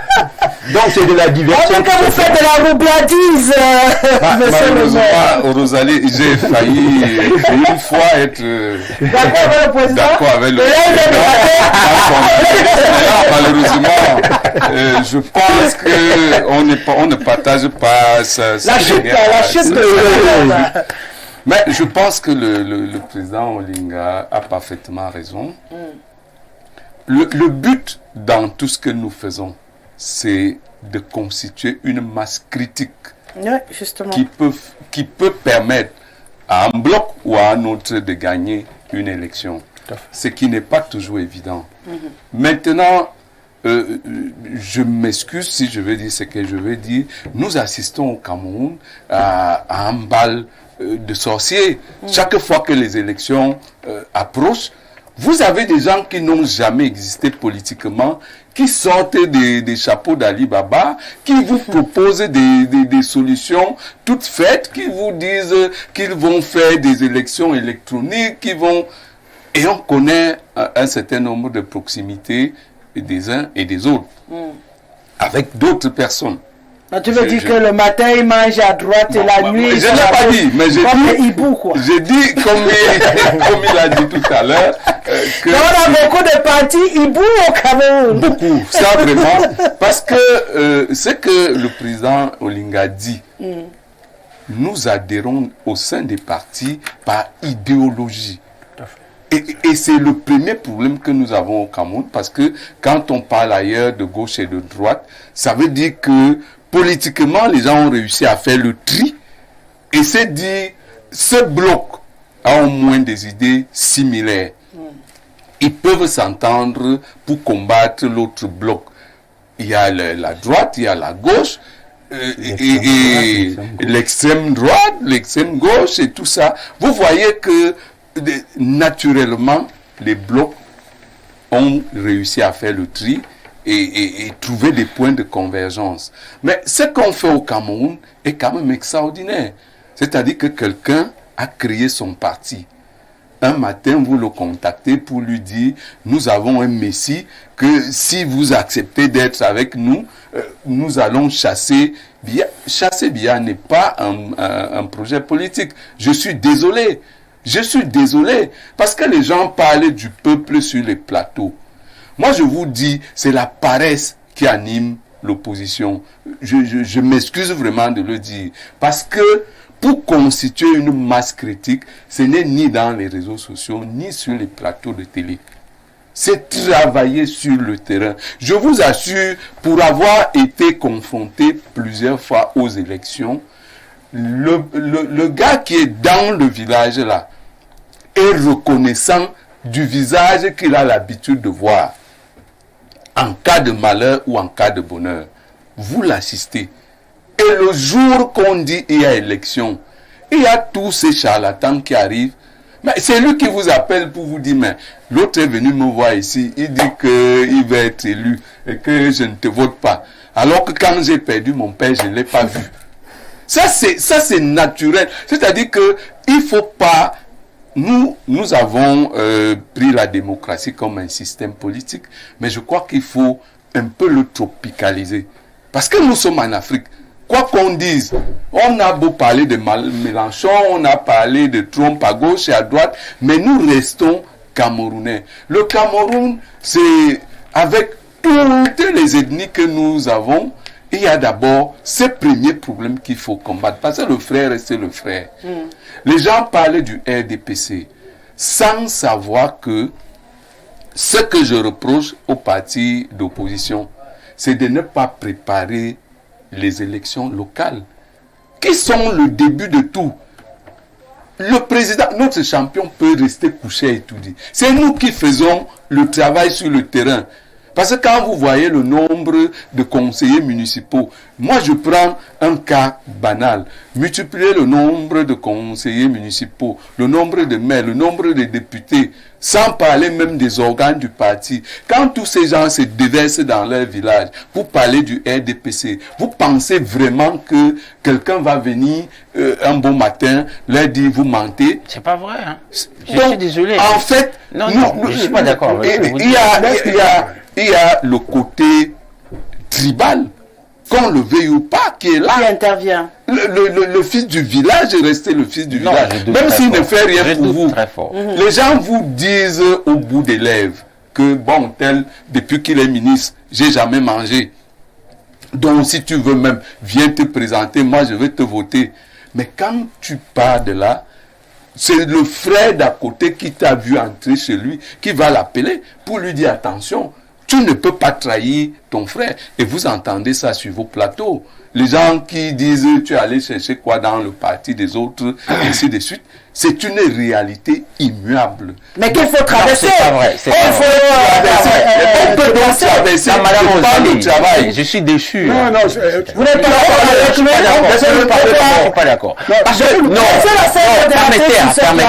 Permettez, monsieur. Oui, je vais permettre d'échanger. Nous avons participé à des élections présidentielles. Donc vraiment, l'argumentaire qui évoque... Donc pour vous, ça ne tient pas. Les élections présidentielles, nous avons vu un candidat. J'ai vu un candidat aux élections présidentielles qui n'était pas aussi connu que ça, mais qui est venu battre campagne. N'est-ce pas? Il avait utilisé des termes très simples. Il a trouvé une population désemparée. Je vous parle du président du MRC, Maurice Kamto. Oui. Donc, il allait à l'extrême nord, dans un village que je connais très bien. Il a dit, est-ce qu'il y a des gens qui ont fait les liens ici? Beaucoup de personnes ont levé les mains. Il dit, est-ce que vous travaillez? Il a dit non. Ils ont dit vraiment, on attend l'écoutement. Il dit, bon, si je suis président, vous allez tous recruter. Les gens ont levé les mains. Ce qui s'est passé à la fin, c'est ce que nous connaissons. C'est-à-dire que le bourrage des urnes, la roublardise, comme vous avez dit, la manipulation, ça a été, c'est une vérité qu'il faut se dire aujourd'hui. Donc je dis, moi vraiment, si vous partez de cette idéologie-là, que les gens, il y a une bonne partie de la population qui est déçue du RDPC. Ça là, vraiment, je peux vous le garantir. Vous avez parlé du terrain tout à l'heure.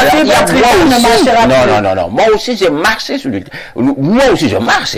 J'ai vu et j'ai dit vraiment, il y a de la place pour l'opposition.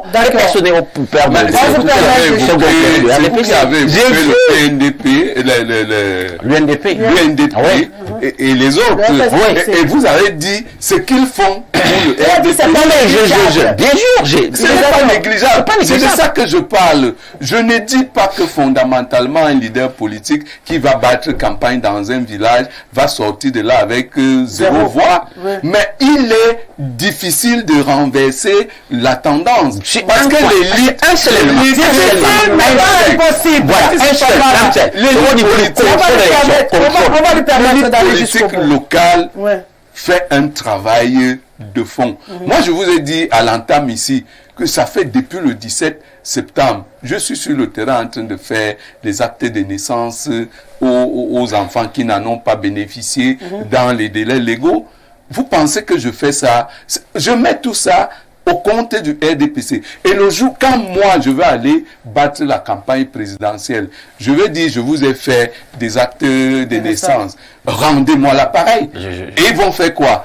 Vous pensez que vous pouvez aller parler à ces gens et ils vont vous dire comme je ne veux pas y reprendre maintenant. À la fin, madame, vous allez parler. Monsieur le maire, non, ce discours n'est pas bon. Parce qu'à la fin, quand il dit que le fait d'établir les cartes signifie les actes de naissance.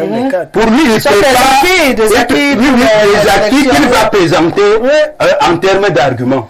Où est donc le service public à ce moment? Ça veut dire qu'en réalité, il n'y a plus de service public. Ça veut dire que on fait un marchandage, je vous établis les présidents Olinga. Et puis vous me le rendez. Et là, le service public, il est mort. Non, mais c'est ce que vous voulez dire. Monsieur Olinga, vous n'avez pas le droit de leur dire que c'est parce que vous leur avez établi des actes de naissance, parce que c'est un devoir. Vous devez établir ces actes. Ce n'est pas un argument que vous devez utiliser pour faire pression, de telle sorte qu'on vous vote simplement. Et ceux qui ne sont pas encore faire pression. Oui, mais effectivement, c'est même à la limite du chantage. Moi, c'est même à la limite du chantage. Un service public, vous faites le chantage à la population pour un service public. Le service public se fait établir son acte. Quand j'organise une campagne spéciale qui devrait lui-même organiser ces campagnes spéciales régulièrement. Il faut d'ailleurs même c'est une faillite d'attendre la veille des élections pour organiser une campagne spéciale. C'est l'actif du NPC. D'accord. Ce n'est pas l'actif de votre parti. Je peux parler aussi. Oui, bien sûr. Asia. Vous savez, quand je vous écoute, il y a trois aveugles qui sont allés découvrir l'éléphant. Il y a un qui a touché le flanc, l'autre la trompe, l'autre le pied. Quand ils sont rentrés au village, ils disent que l'éléphant c'est comme un palmier, parce qu'il a touché le pied. L'éléphant c'est comme le mur, parce qu'il a touché le ventre. L'éléphant, c'est un serpent qui bouge. C'est à peu près ce que vous êtes en train de dire. Le fond du problème n'est pas ce que nous attendons. Le fond du problème, c'est que un pays se bat pour devenir indépendant. C'est clair. Quand ce parti se bat pour devenir indépendant, avait un projet l'indépendance, la réunification, l'élévation des standards de vie de tous les Camerounais et ce que j'ai dit là, la réconciliation.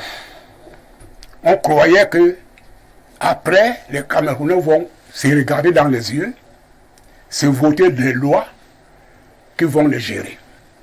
Tout ça, nous avons raté. Tout ce que nous disons là, on n'a pas voulu. Qu'est-ce qui a fait que ce programme échoue?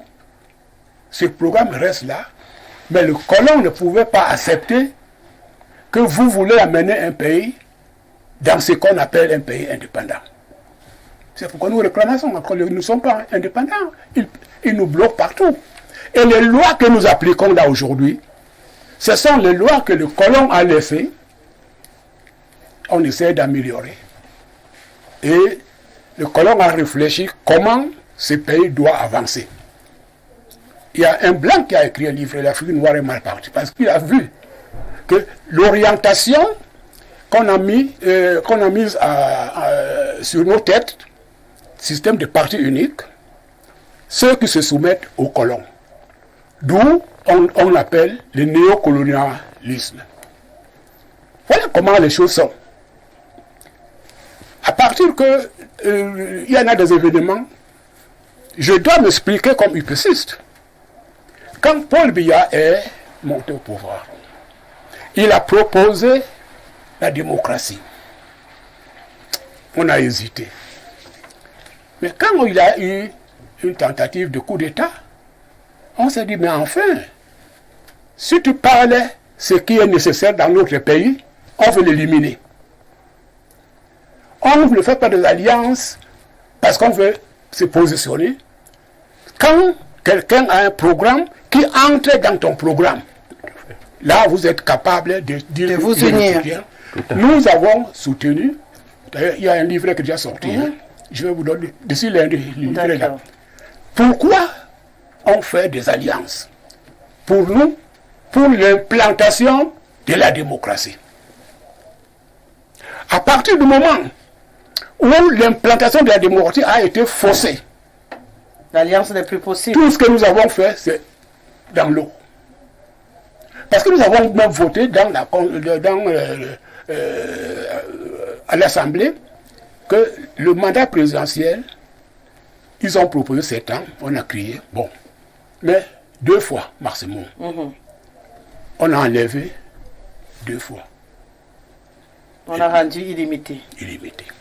Ce n'est pas ce que nous avons proposé. On voulait l'implantation de la vraie démocratie. Et nous sommes maintenant dans un système qui ne peut rien donner. Rien, je vous dis, tout ce que vous dites là, vous devenez président, vous ne pouvez rien faire dans ces pays. Rien. Parce que si longtemps que votre pays n'a pas encore ses propres lois acceptées par les populations, vous pouvez appliquer quoi? Quand on peut maintenant parler, quand on demandait l'indépendance, on dit, oh, vous n'avez pas des armes, vous n'avez pas... La volonté pousse quand même qu'on a eu l'indépendance. Et ils nous ont exterminés. Très bien. Quand vous exterminez, ça veut dire que le sol devient fertile. Et ça pousse. Il y a maintenant des politiciens partout. Et répondez maintenant aux jeunes qui vous posent des questions. La situation actuelle, je l'ai dit ici, j'aurais souhaité, moi, que Paul Biya fasse un autre acte de naissance, un peu plus jeune, si c'est faisable, pour appliquer son programme. Le premier qu'il avait pensé. Le premier programme qu'il nous a appliqué en 43 ans. Non, attendez. Non, je ne sais pas si c'est celui-là que vous parlez. Non. En 92, je propose on avait compris comme si nous voulions appliquer, implanter la démocratie. On est d'accord avec vous, c'est un programme qui n'a pas été implanté jusqu'au bout. Vous voulez qu'il revienne implanté? Non, c'est une façon de parler. Vous ne pouvez pas changer son art de naissance. Ah, d'accord. Même si vous changez, il est là maintenant. Bon, non, je voulais dire qu'il y a un programme que les Camerounais ont pensé, à plusieurs niveaux, voulant implanter une démocratie, et tout ce que nous avons pensé, c'est échoué. Nous restons maintenant combat de nombre de personnes. Quelqu'un va dire ces apprentis sorciers. Les apprentis sorciers. Ça veut dire qu'il y a un grand sorcier qui est au-dessus de ces apprentis sorciers. Non. Le Cameroun a tout le travail devant lui. Moi, je pense que la première des choses, il faudrait organiser les élections proportionnelles. La proportion fait qu'il y a plusieurs partis qui touchent plusieurs régions. Chacun qui a eu un tel nombre de tel pourcentage. Monte en régional. Voilà. Après la régionale, on arrive à national. La proportion permet maintenant que tous ces partis peuvent s'exprimer. C'est comme si vous voulez inviter tous les Camerounais autour d'une table. La proportion permet maintenant d'accepter notre propre loi. Nous avons dit, c'est comme ça, deux tours. Si quelqu'un réussit à gagner en commune, il peut aller compétir en région, c'est pas mal comme idée.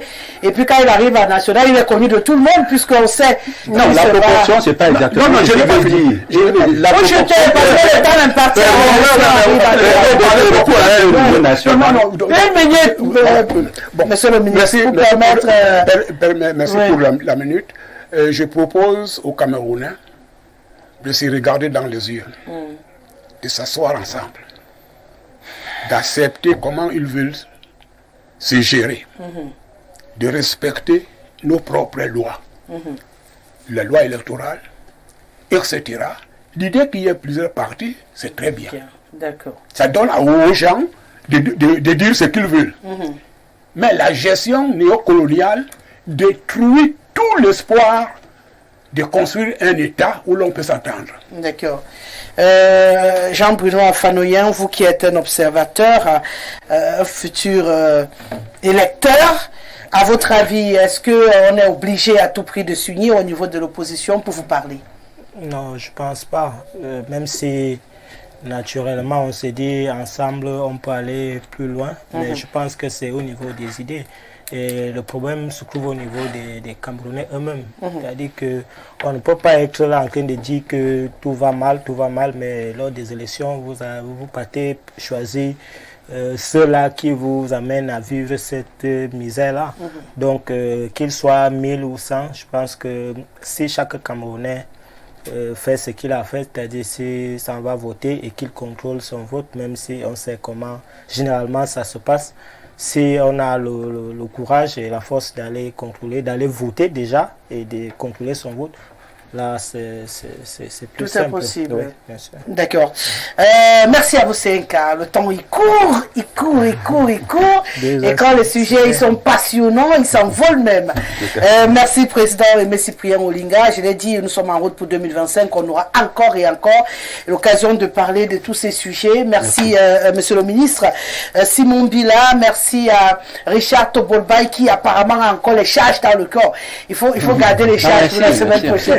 Merci à Patrick Ngolo et merci à Jean-Bruno Afanoyen que je trouve beaucoup de bonheur. Solange Ayoketa va s'installer pour ouvrir la séquence journaux du week-end dans quelques minutes et bien sûr à 20h c'est Alida Kouvondor qui sera là pour la version en langue de Molière. Ismaël était derrière les caméras, Guy Fernand était derrière tous les appareils, donc il a mixé, il a fusionné, il a réalisé, il était multiforme au-dessus de la tour de contrôle. Je vous laisse en compagnie de nos programmes très alléchants qui se poursuivent. Respect, monsieur Dieudonné. Bon week-end à tous et à lundi.